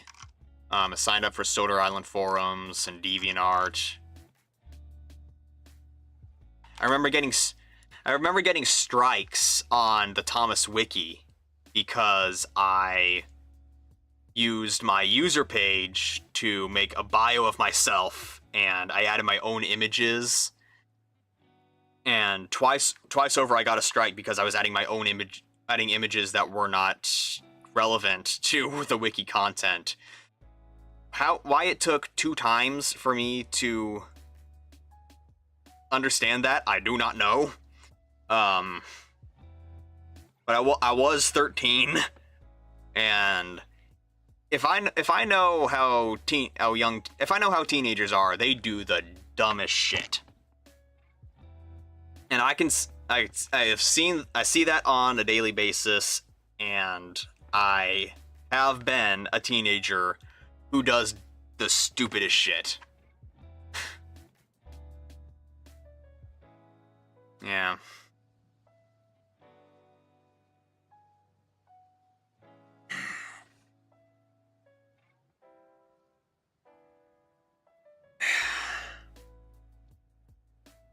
Yeah, I did learn that I was not the only one who got bullied for liking Thomas past the point where it was seen as an acceptable form of media for your age.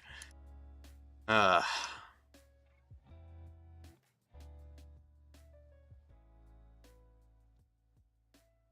I need to give this guy ankle joints and heels.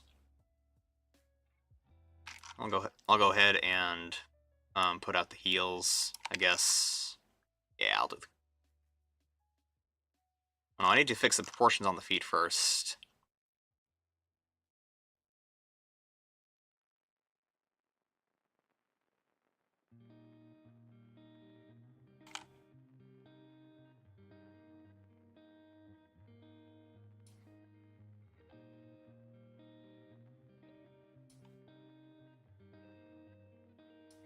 Go ahead. Go and do ankle joints, and actually no, not gonna do ankle joints yet. First, fix the proportions on the feet.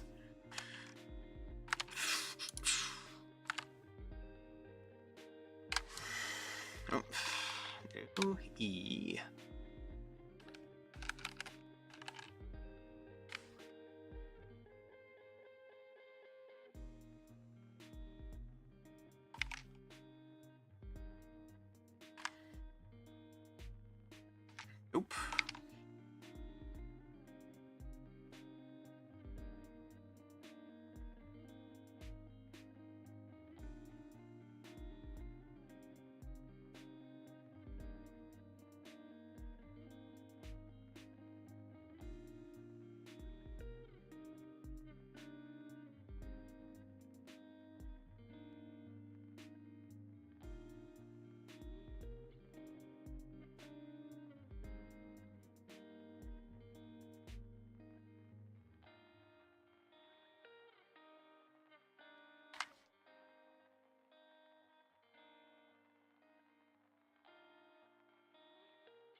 Yeah, one design point that I don't think I've mentioned is that to just make drawing easier, I have made his firebox angular. Most fireboxes are going to have a rounded outside. But to make things a little easier on myself, I did just decide that his firebox would be just straight angles, at least on the outside, like a casing basically. That looks a little bit better.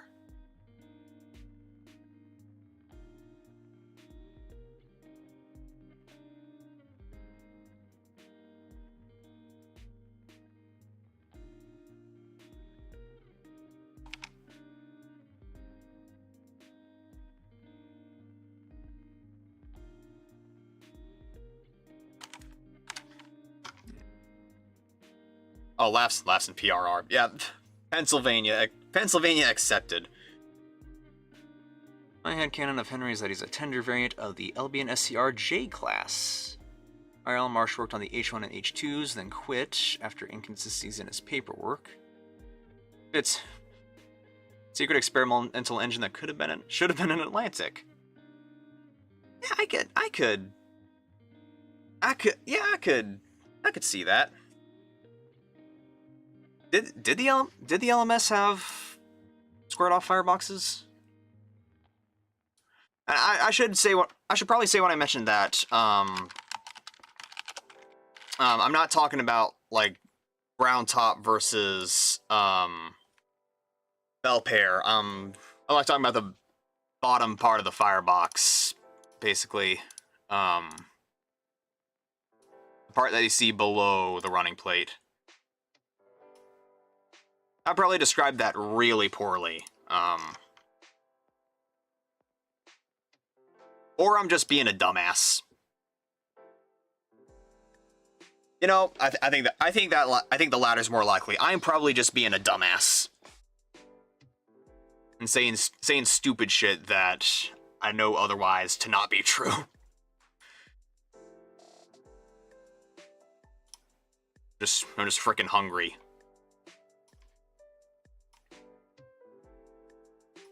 Yeah, I'm probably just saying stupid shit.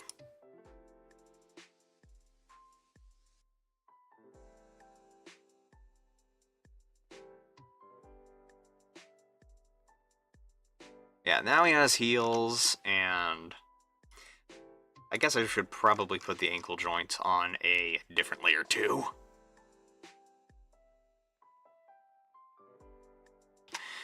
Or I could just draw some lines and be done with it.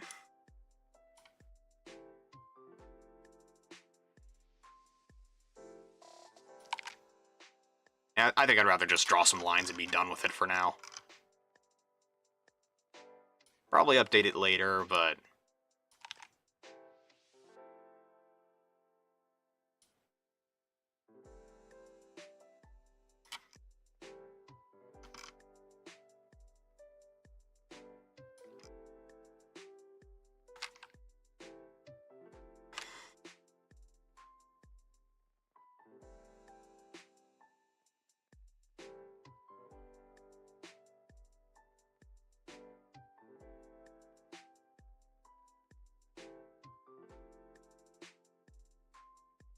then...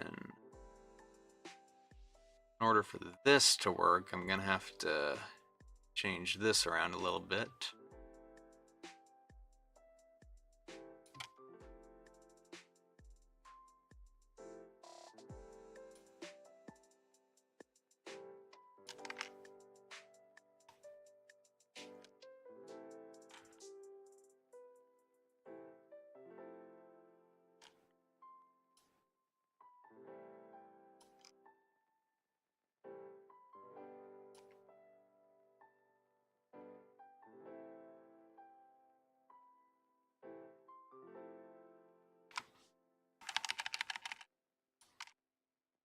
I'm gonna have to make this not part of the... make this some kind of part of a joint not part of the boiler. Otherwise, the transformation's not going to make a damn lick of sense.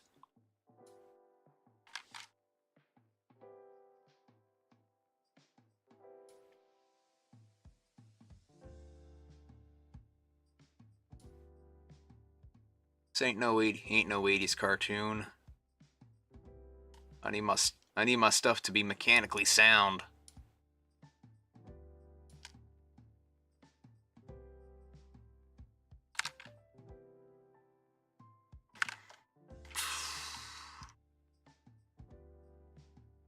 Actually, no. I'll make it angled. We'll just extend the tube. We'll just extend that tube into there.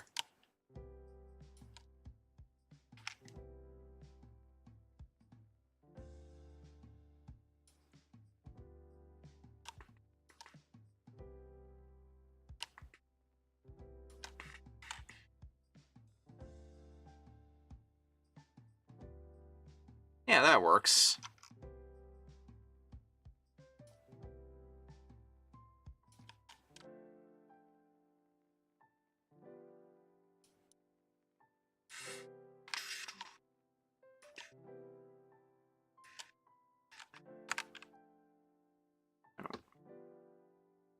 Dynamo retracts into firebox. Reminds you of the pre-rebuild Cornwall had a rear axle through the firebox to keep the center of gravity lower at the expense of maintenance. Yeah, this Cornwall is Cornwall's an interesting one.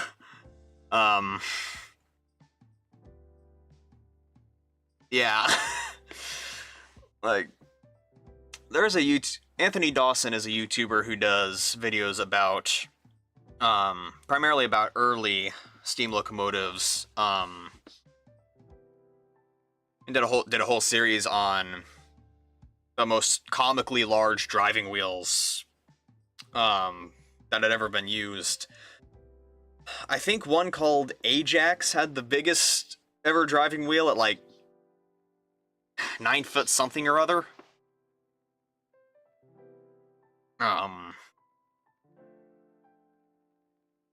A lot of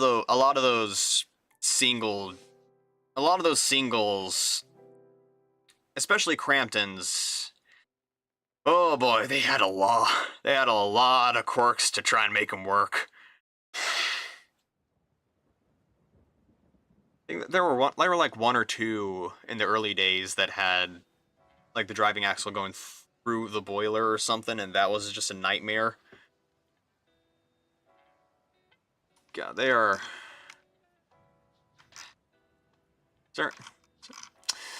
Early railways were a wild time.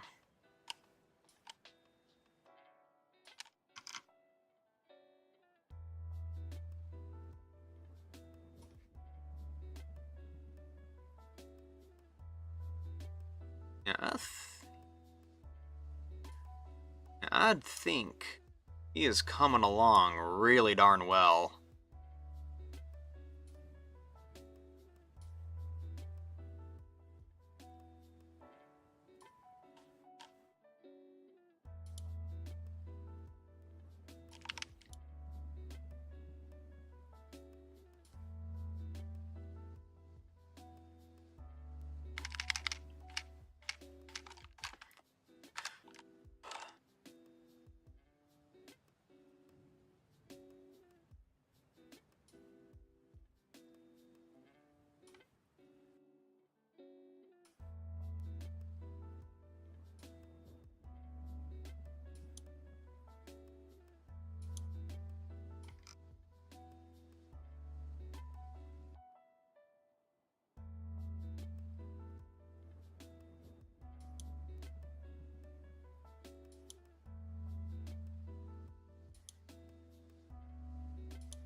That absolutely does not line up with that. I'll just do it. I think I'll finish the hands off camera. I don't want to deal with any of that.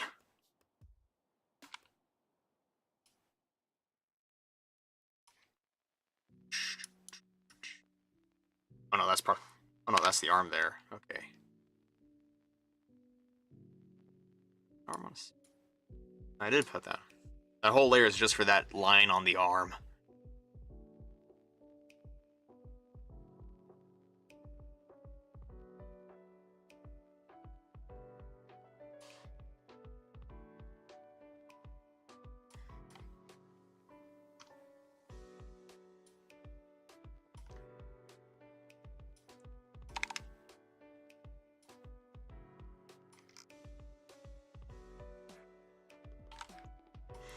I found out today that we're apparently getting a Sonic Transformers collaborative 2-pack. And I'm just wondering why Studio Series Galvatron wasn't retooled into Robotnik for that. I mean, if you know, you know.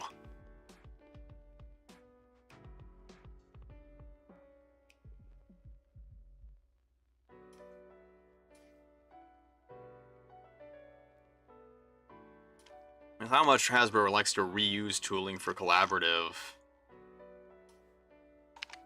and you think that would be the first thing they revealed.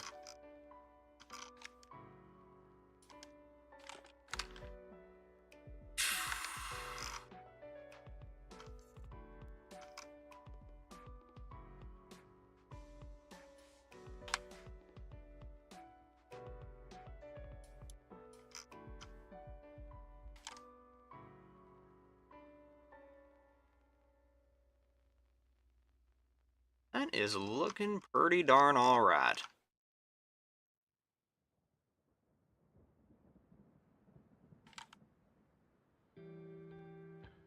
Yeah.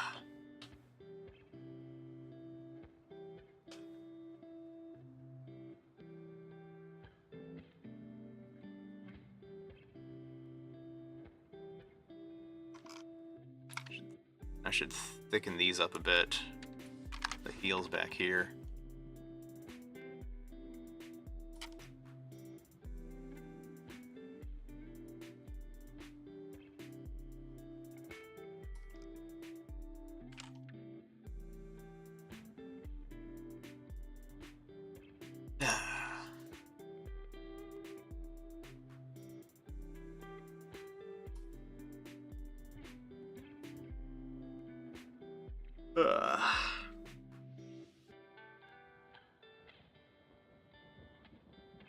Man. I think I've made some decent progress today.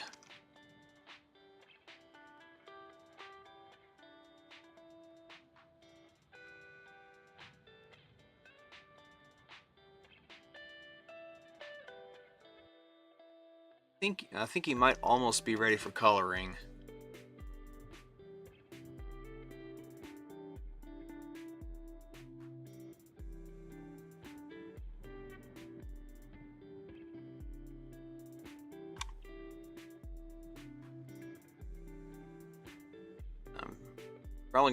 Definitely gonna have to draw a back view of at least the torso.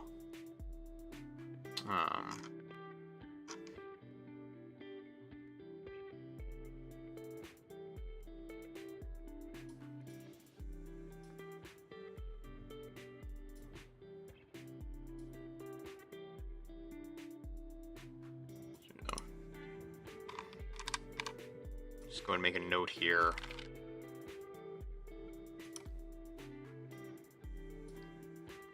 There's a note about the wheels up here.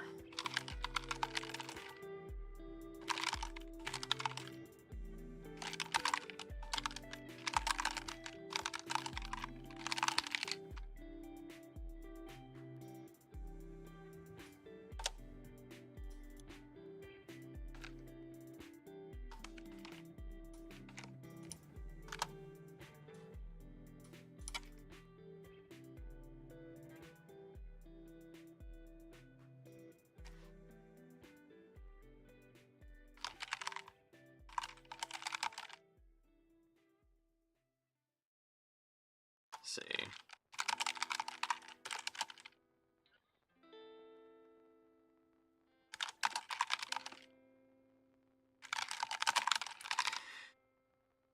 Because I'm pedantic, I'm gonna make a note about the proper quartering of the wheels. But of course, I'm too lazy to actually draw it.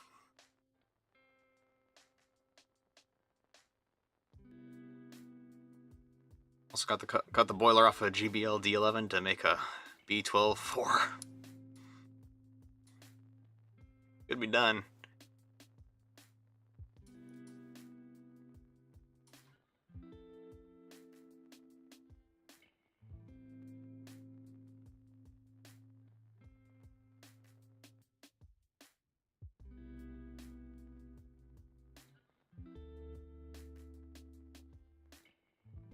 Yeah, that is looking all right.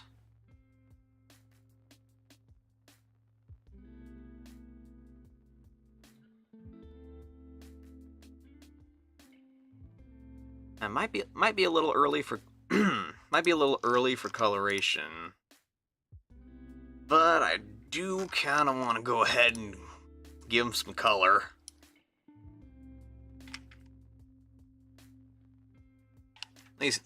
At least just a little bit. Getting tired of looking at the same white screen.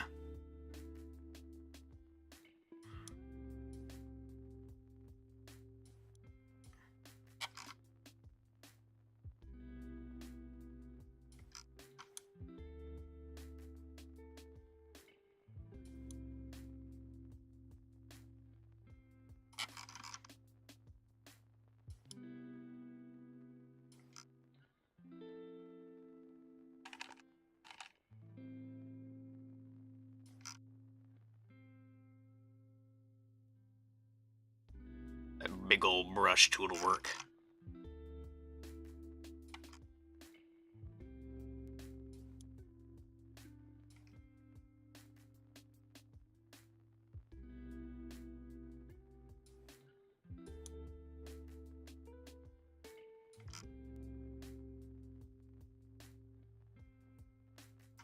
Oh, and I still haven't figured out where to put the air tanks or the rest of his running board.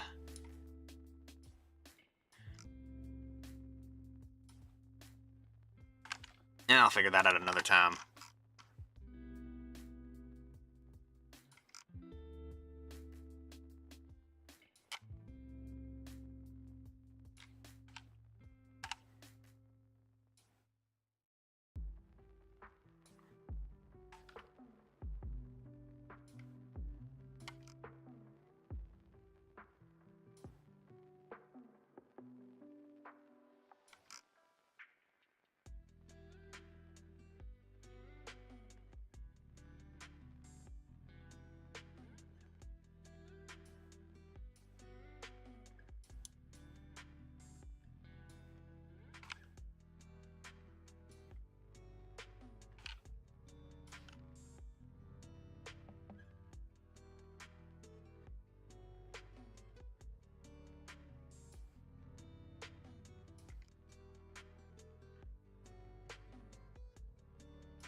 Oh.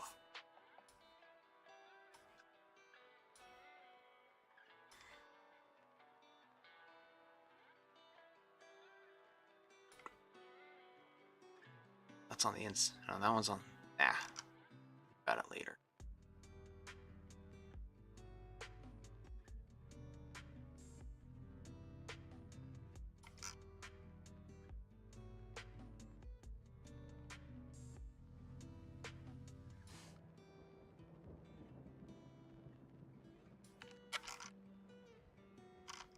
One of those.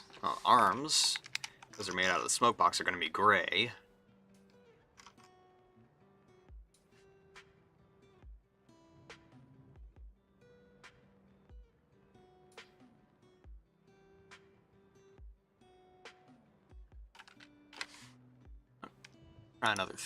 Try a thing.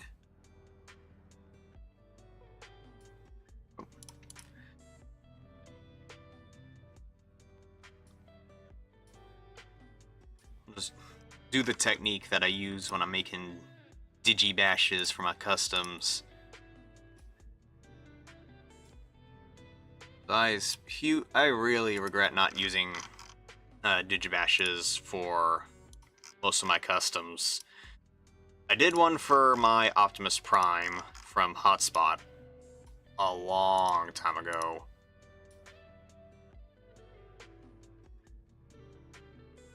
That was actually mainly because I was going to commission Cheetamus to make it until I found out it was $200, and at the time I did not have $200. I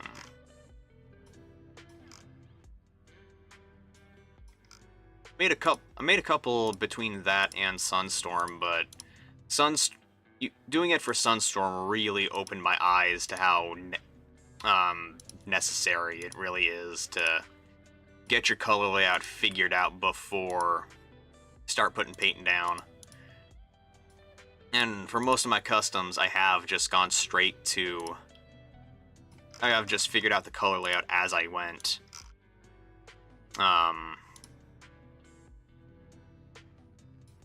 It's not really the best method, though. It's doable, but I would definitely would have not been able to do that with Sunstorm. Also want to see what a peppercorn would look like without smoke deflectors. I'm scared.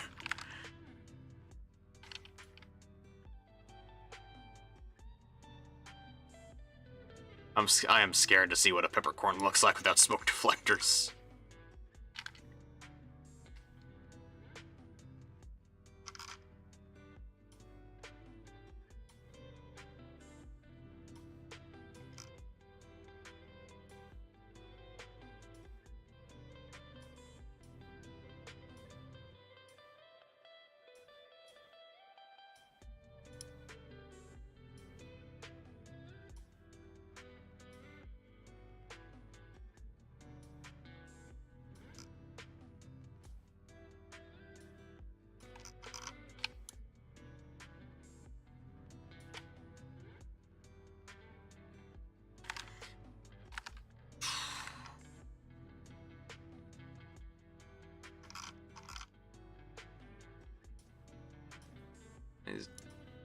He's really starting to look less like a coloring book and more like a filled-in coloring book.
Just paint bucket it.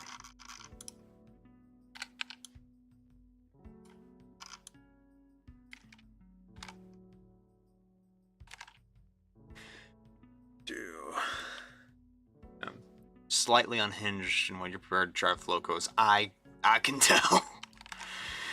But to be fair, when doing model railroading, you gotta be at least a little unhinged.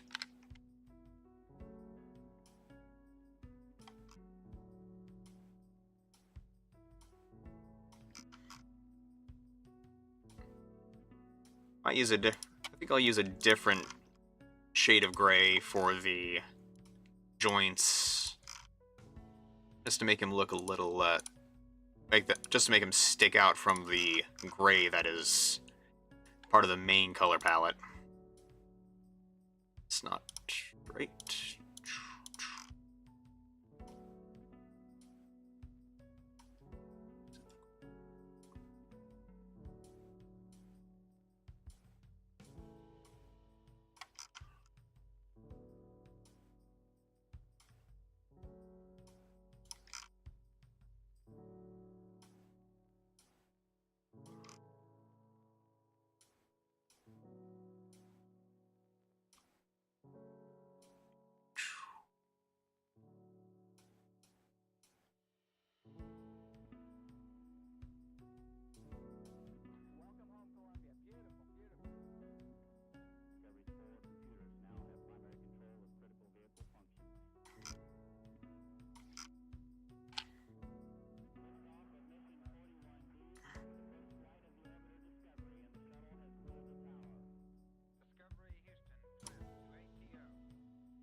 Do, eat, do, do.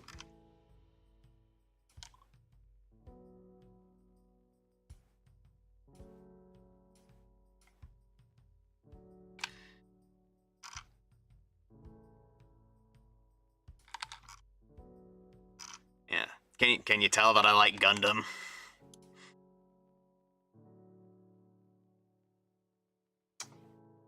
A C-class with a schools tender or a T9 with a corridor tender chassis.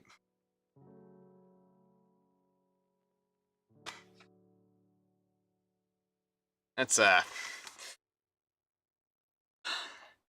is definitely a choice.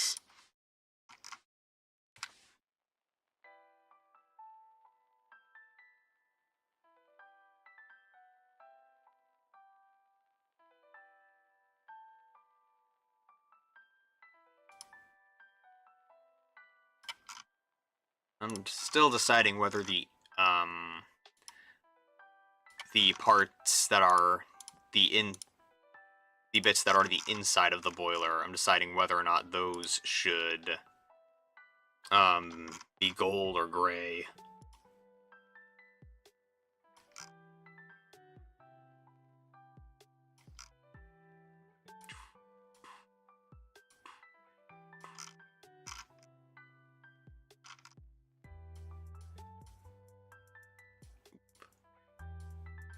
Nope, nope, nope, nope.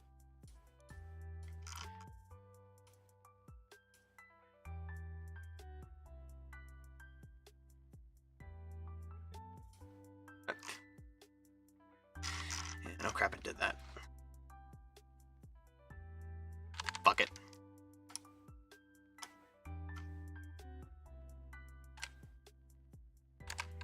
Go.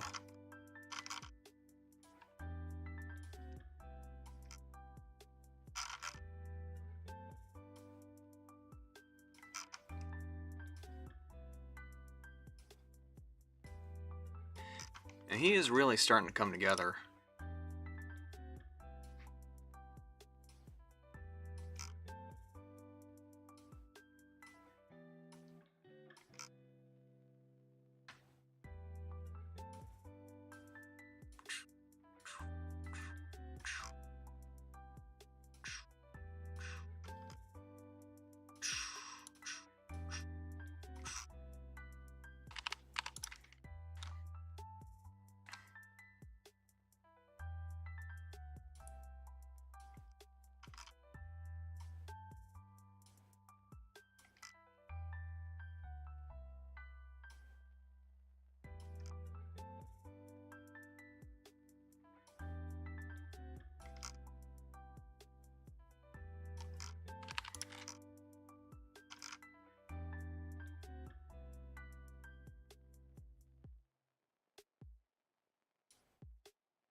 that is. It is definitely a lot nicer than just staring at nothing but white. Alright, see you later, Active.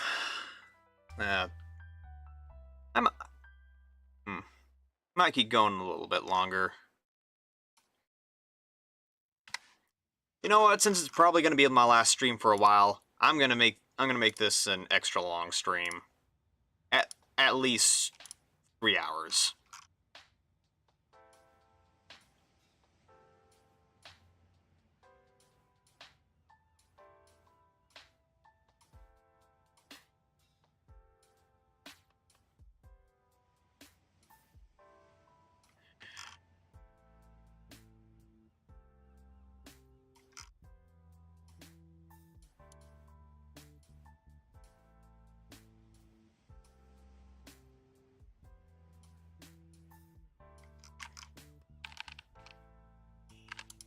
Ew. Yeah. It's looking pretty darn good.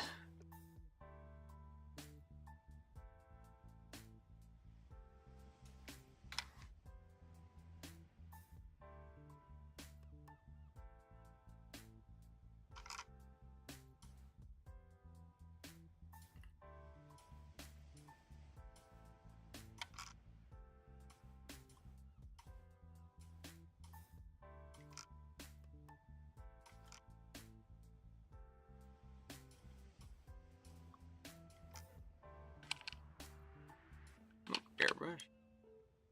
There we go.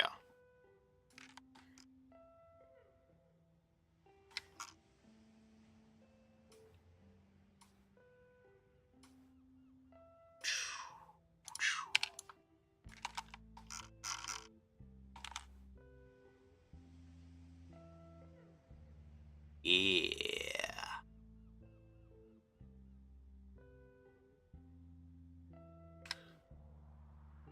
I guess I'm trying to do the goldish. Now, I'm probably gonna do more to the cylinders later. I will leave those uncolored for now. I will go ahead and do the gray on the cab roof.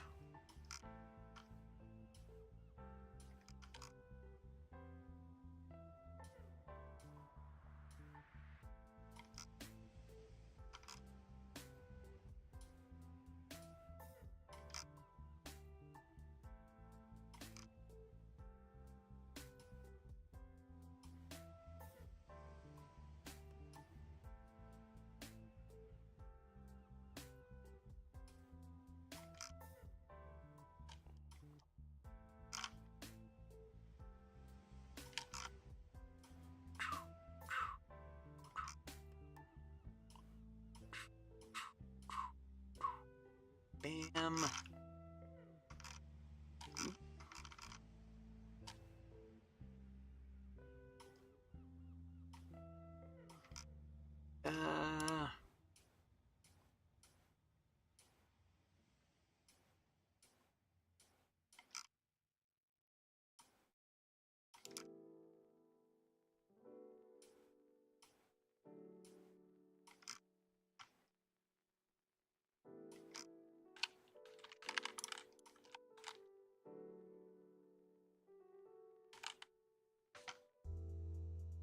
Yeah, that is coming together.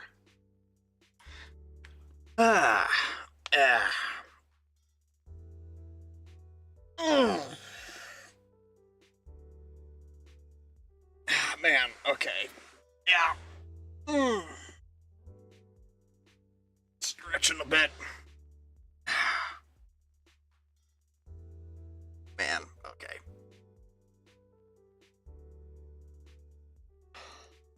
All right.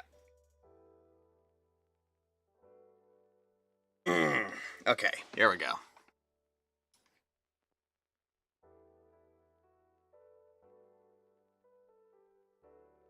No, I'm gonna say that's good for tonight, and I suppose we'll switch over to some kind of video game. 'Cause I keep putting maybe games later.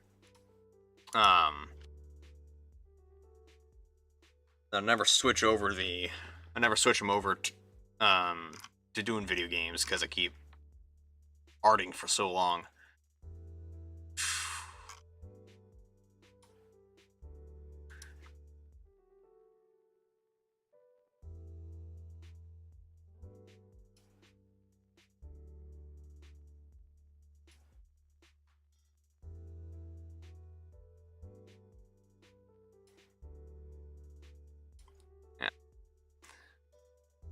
I'll go ahead and close out CSP and what should I play?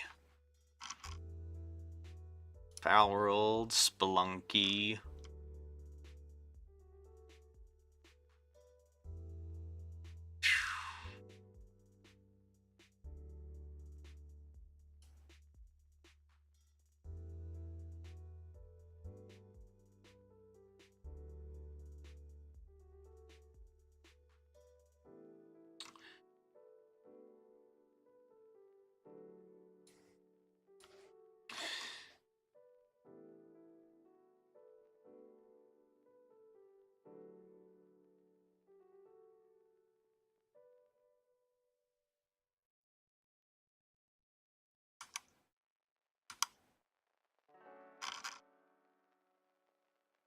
You know what? I haven't played Spelunky. I guess I have played it. I guess technically, yeah, I have played it recently, but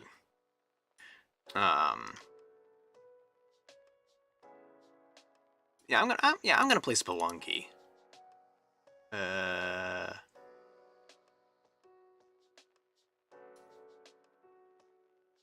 And apparently, Streamlabs thinks that Station to Station is open. Station to Station, the last game I streamed? Man,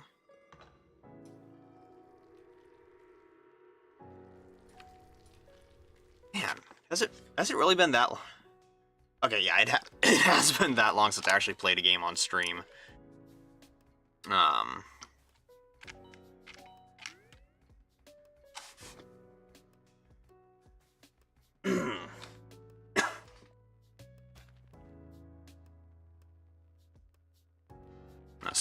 Spelunky's a fun game.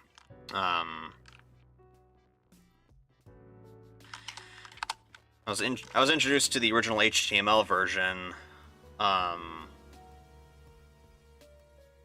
when I took a semester of game design in high school, and it was one of the examples of a game made in Game Maker Studio that the teacher showed us.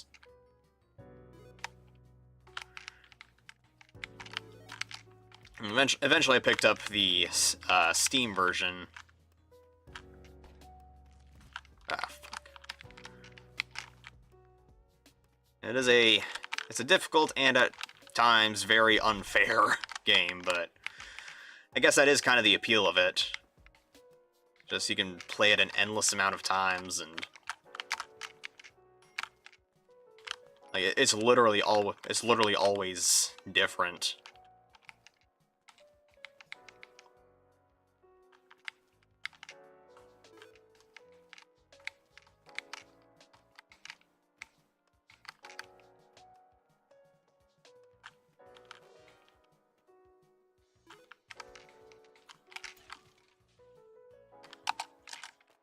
Like any good video game, it's an example of why so many people hate bats. Like people get so frustrated over Zubats in Pokemon, and I guess bats in Castlevania are apparently a bitch to deal with.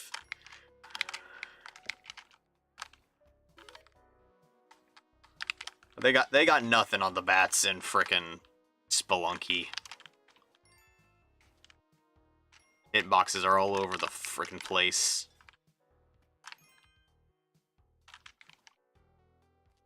Alright, what can I afford to buy here?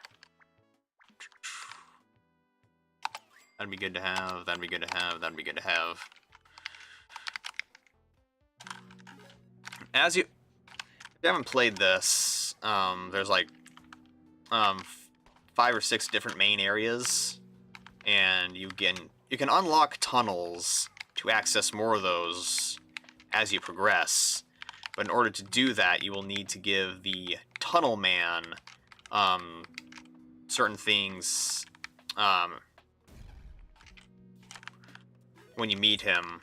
If you don't have it, then he's not gonna work on the tunnel. Right now, I need to bring him the... There is a key in this first area, and in order to get the tunnel to the fourth main area, I need to find that key and take it through the next couple of areas, which are increasingly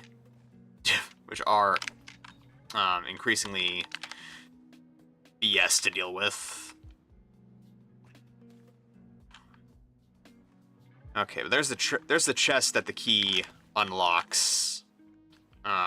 So the key should be somewhere in here. More bats.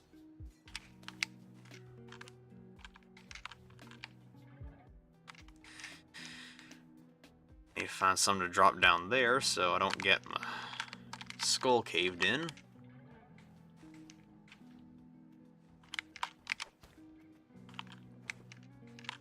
And that was a waste of the parachute that I didn't even know I had. Well, that happened. Yes, you can hit yourself with the rocks that you try throwing at things, and I forgot. Okay, I didn't even so much as look for the key there.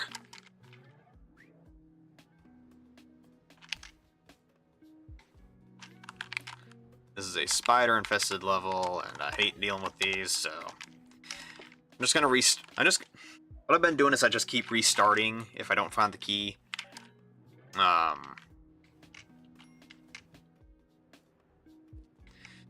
finding the key is one thing. Getting it where you need to take it is another matter entirely. The underground jungle's got its own degree of bullcrap. The ice caves are just straight up unfair.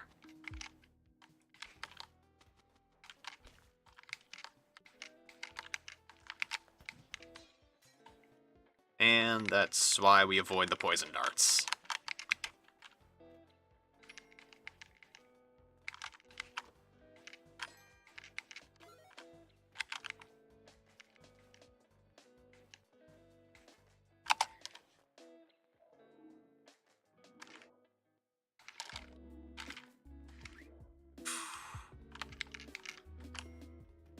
So this one's gonna have a giant pit with loot and snakes in it at some point. Oh. That right. Oh. This over here is an altar where I can sacrifice people.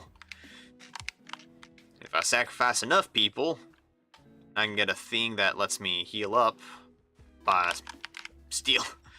by literally taking the blood from the things I kill, and I'm already on 1 health, so I don't know how much longer I'm gonna last.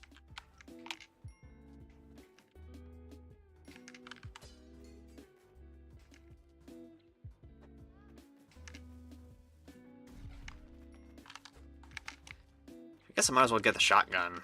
I don't have enough money for it.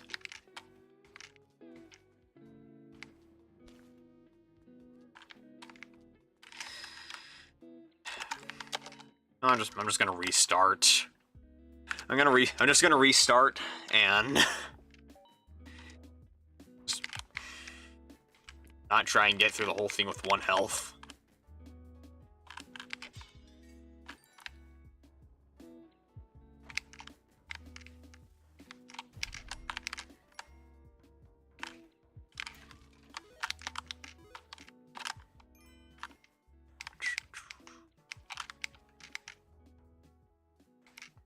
I've rarely gotten past the ice caves levels. Mostly because they're giant pit. They're just icy platforms with a lot of pit.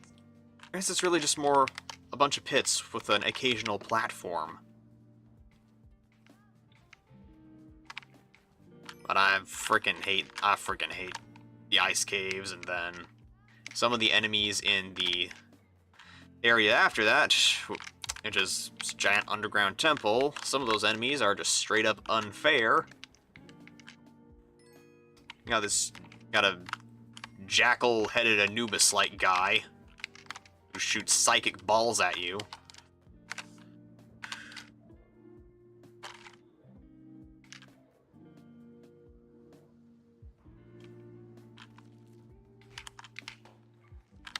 Fuck.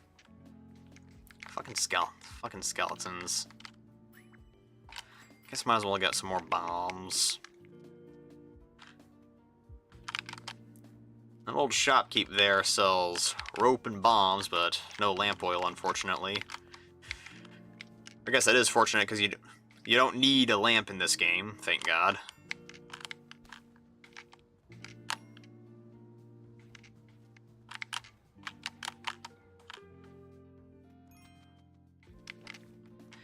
There are areas where you need to continuously light the way with torches.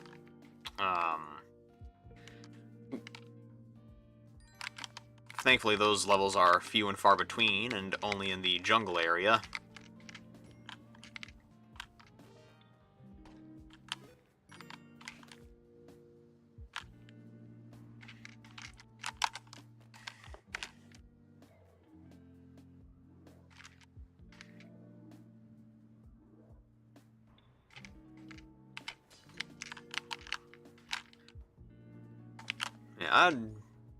Yeah, if you're in this game and you ever see the shopkeeper, just be very, very careful that you don't throw down any shit.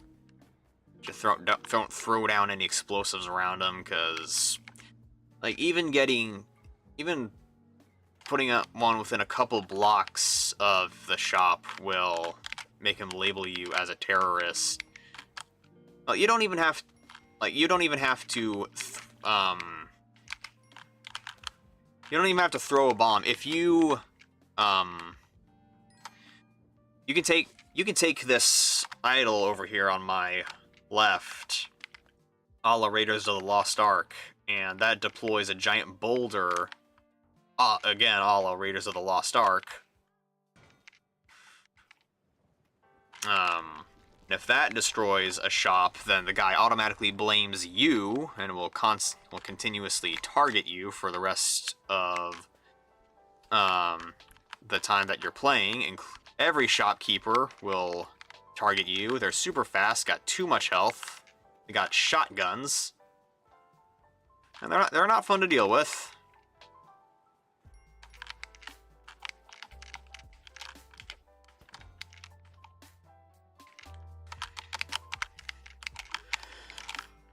They're killable, and they're worth a lot if you sacrifice them to Kali. And I don't think it's worth incurring their wrath for that, especially if especially at the times when they actually offer you something of value.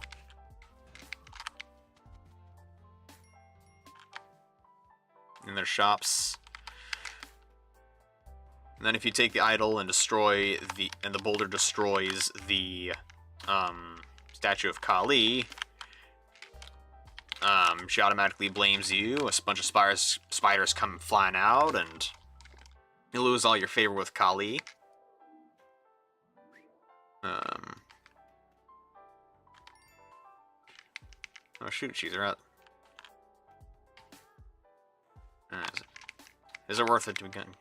Is it gonna be worth it to get her to the end and get that extra health? Oop.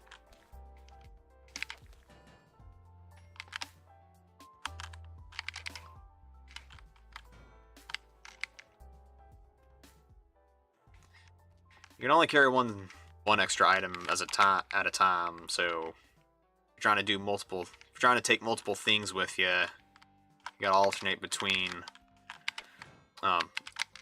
like the lady right here. I gotta alternate between her and the key, and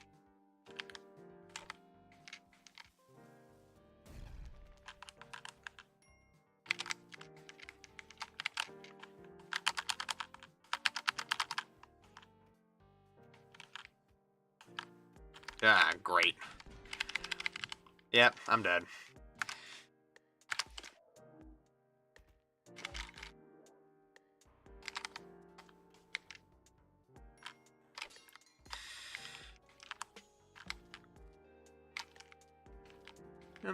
Maybe I could.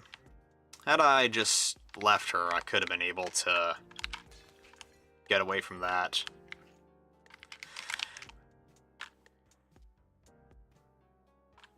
You can rescue these damsels, and they'll give you an extra.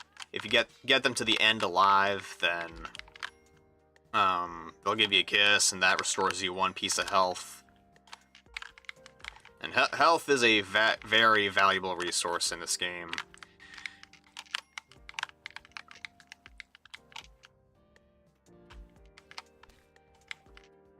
Like, the only ways to regenerate your health are to either get kissed by the damsel, or if you sacrifice enough people, I think it's sort of like, I think it's 2 damsels and 1 caveman. You'll gain enough favor with Kali, and she'll give you a bucket where you can collect enemies' blood. And that's the only other way I know of to restore health in this game.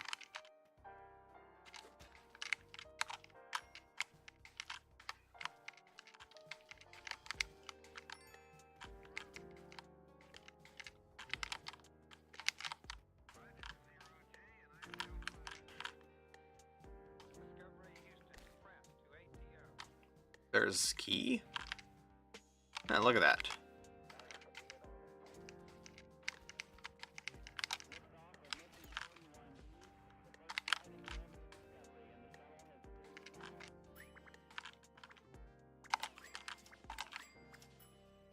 Get some bombs.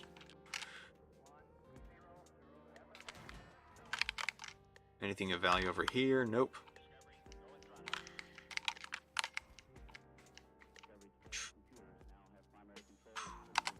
Alright. Now it's just a quest to stay alive as long as possible.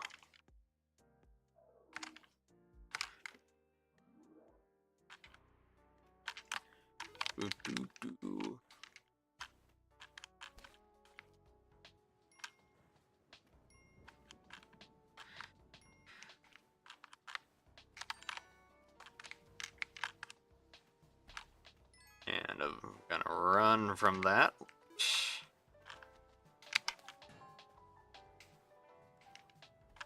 So I do not fancy the giant spider right now.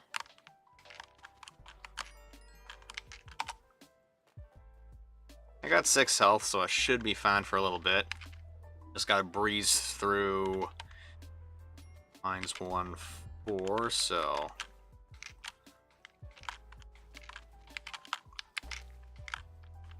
just gotta breeze through like this and 8 more levels.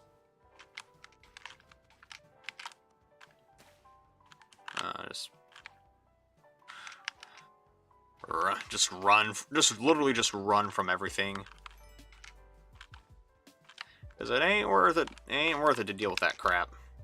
Not at this stage. I will go ahead and get some spiky boots. Make it easier to kill stuff. Ah, well, there goes one of my healths.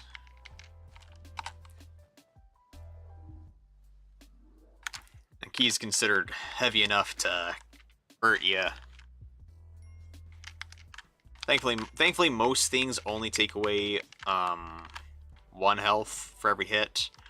But there are things that can that do differently.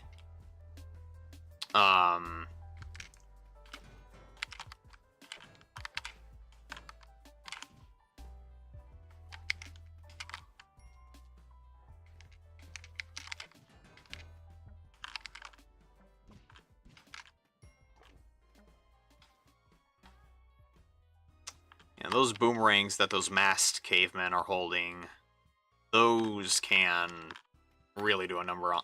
Those can actually lock you in. Oh my god.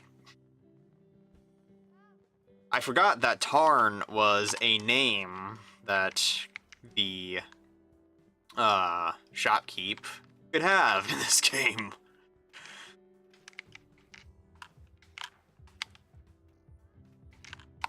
Why Tarn specifically was added is beyond me, but no,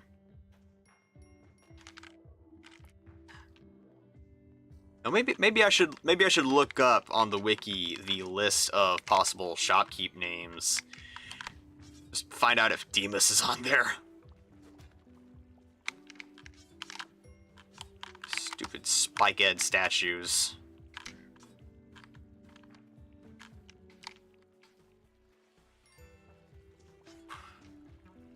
And of course the bomb frog is there, and crap. This is suboptimal.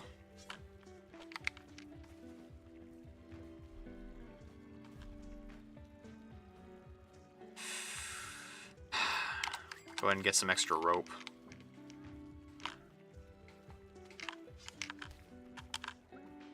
And I frickin' hate these. Frickin' hate the monkeys. They latch onto you. Can't get them off until they actually let go. They'll do anything from deploy one of your bombs to they can do a lot of unfun crap. And stupid friggin' bomb frog.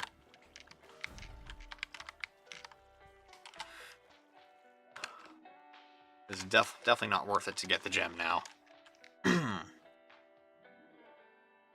Oop. Avoid the boomerangs like the plague. Avoid the man-eating flowers. Basically just avoid everything like the plague if you're just trying to progress to another area in this game.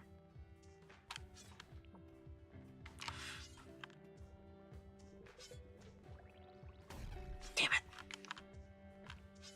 Spike just had to launch it across the way, didn't it?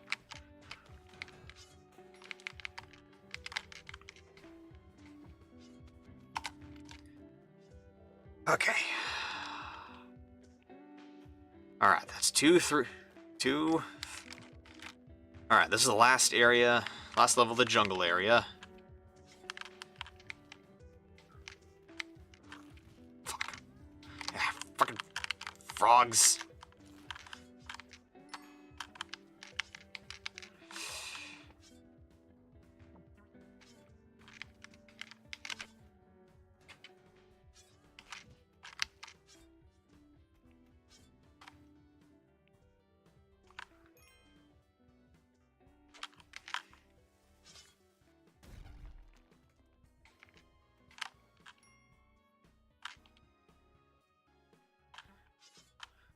So many plants. Uh-oh. Okay, good. Alright, jungle area done. Just need to make it through the ice caves, and then I can give Tunnel Man the key, and I'll be one step closer to, one step closer to having a tunnel to the temple. And I'm sure the last step of that is going to be even more of a challenge, let's call it. It is possible to get a compass that points you in the direction of the look at that there. Okay. It is possible to get a compass that points you in the direction of the exit, which is... Once you get to the ice caves, that becomes even more of a necessity. Okay, that's... I think that shoots psychic balls at me.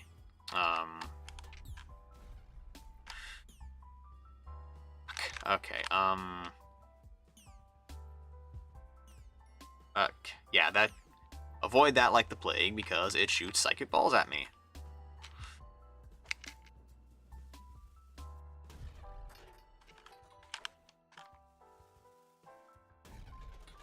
Okay. Oop.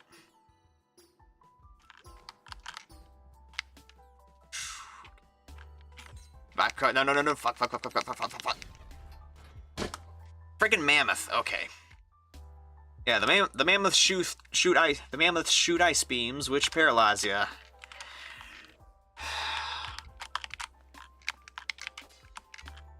I think this is a fun game, but it can definitely get grating.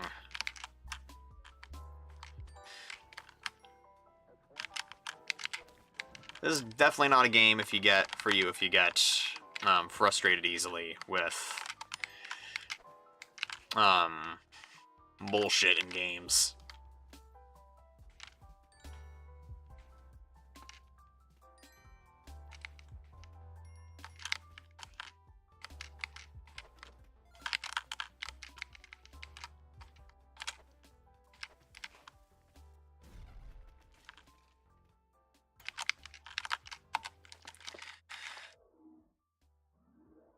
I think I'll give it one more go, and I think I'd better turn in for the night.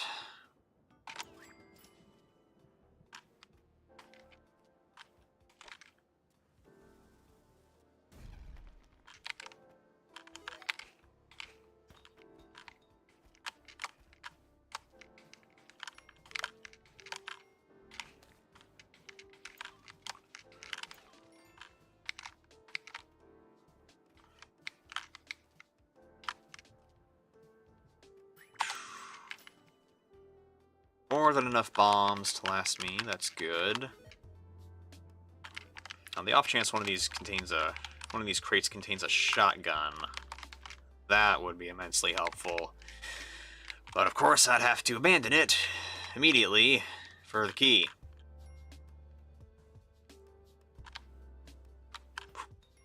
Narrowly dodged that.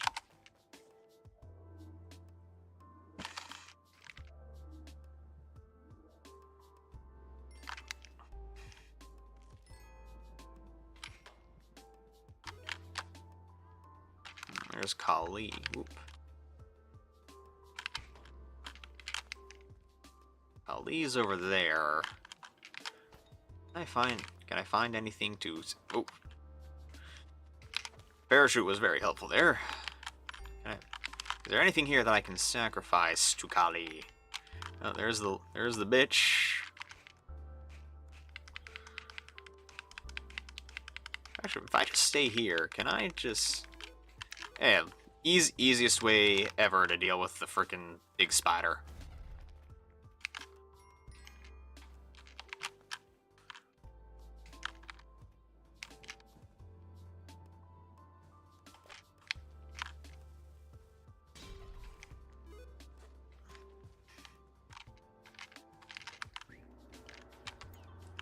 Okay, spectacles, not useful. Not useful to me in this scenario, but thanks anyway. More than enough bombs than I will ever need. At least I hope that I would ever need.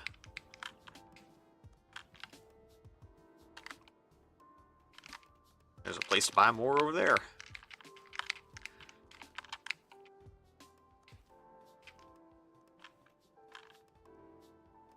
I think my favorite thing that Kali can give you, other than the Blood Bowl, I'll call it.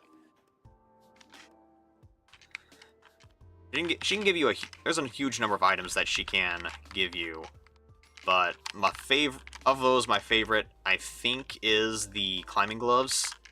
Because that just makes traversing the map so much freaking easier.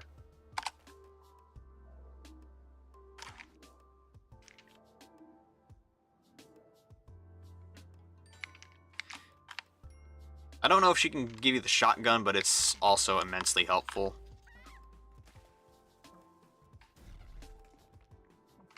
Shotgun is objectively the best weapon in the game. Holy crap. I fucking hate the monkeys.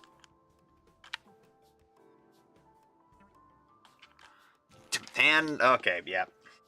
There I go. Well, what can you do? Alright, well, I am getting pretty darn hungry. So yeah, this... If I don't stream again the rest of the month, then I'll see y'all in 2025. SG Megatron video will be done by the end of the year, but I make no promises for Duck, especially since I still haven't printed the new version of the body, so I can't paint it. But yeah, taking a sabbatical. I might do like a Q&A. I might do a Q&A stream. After the day after my birthday or something. But that's gonna be it from me. My name's Keeper of Toast, and good night, y'all. Good night.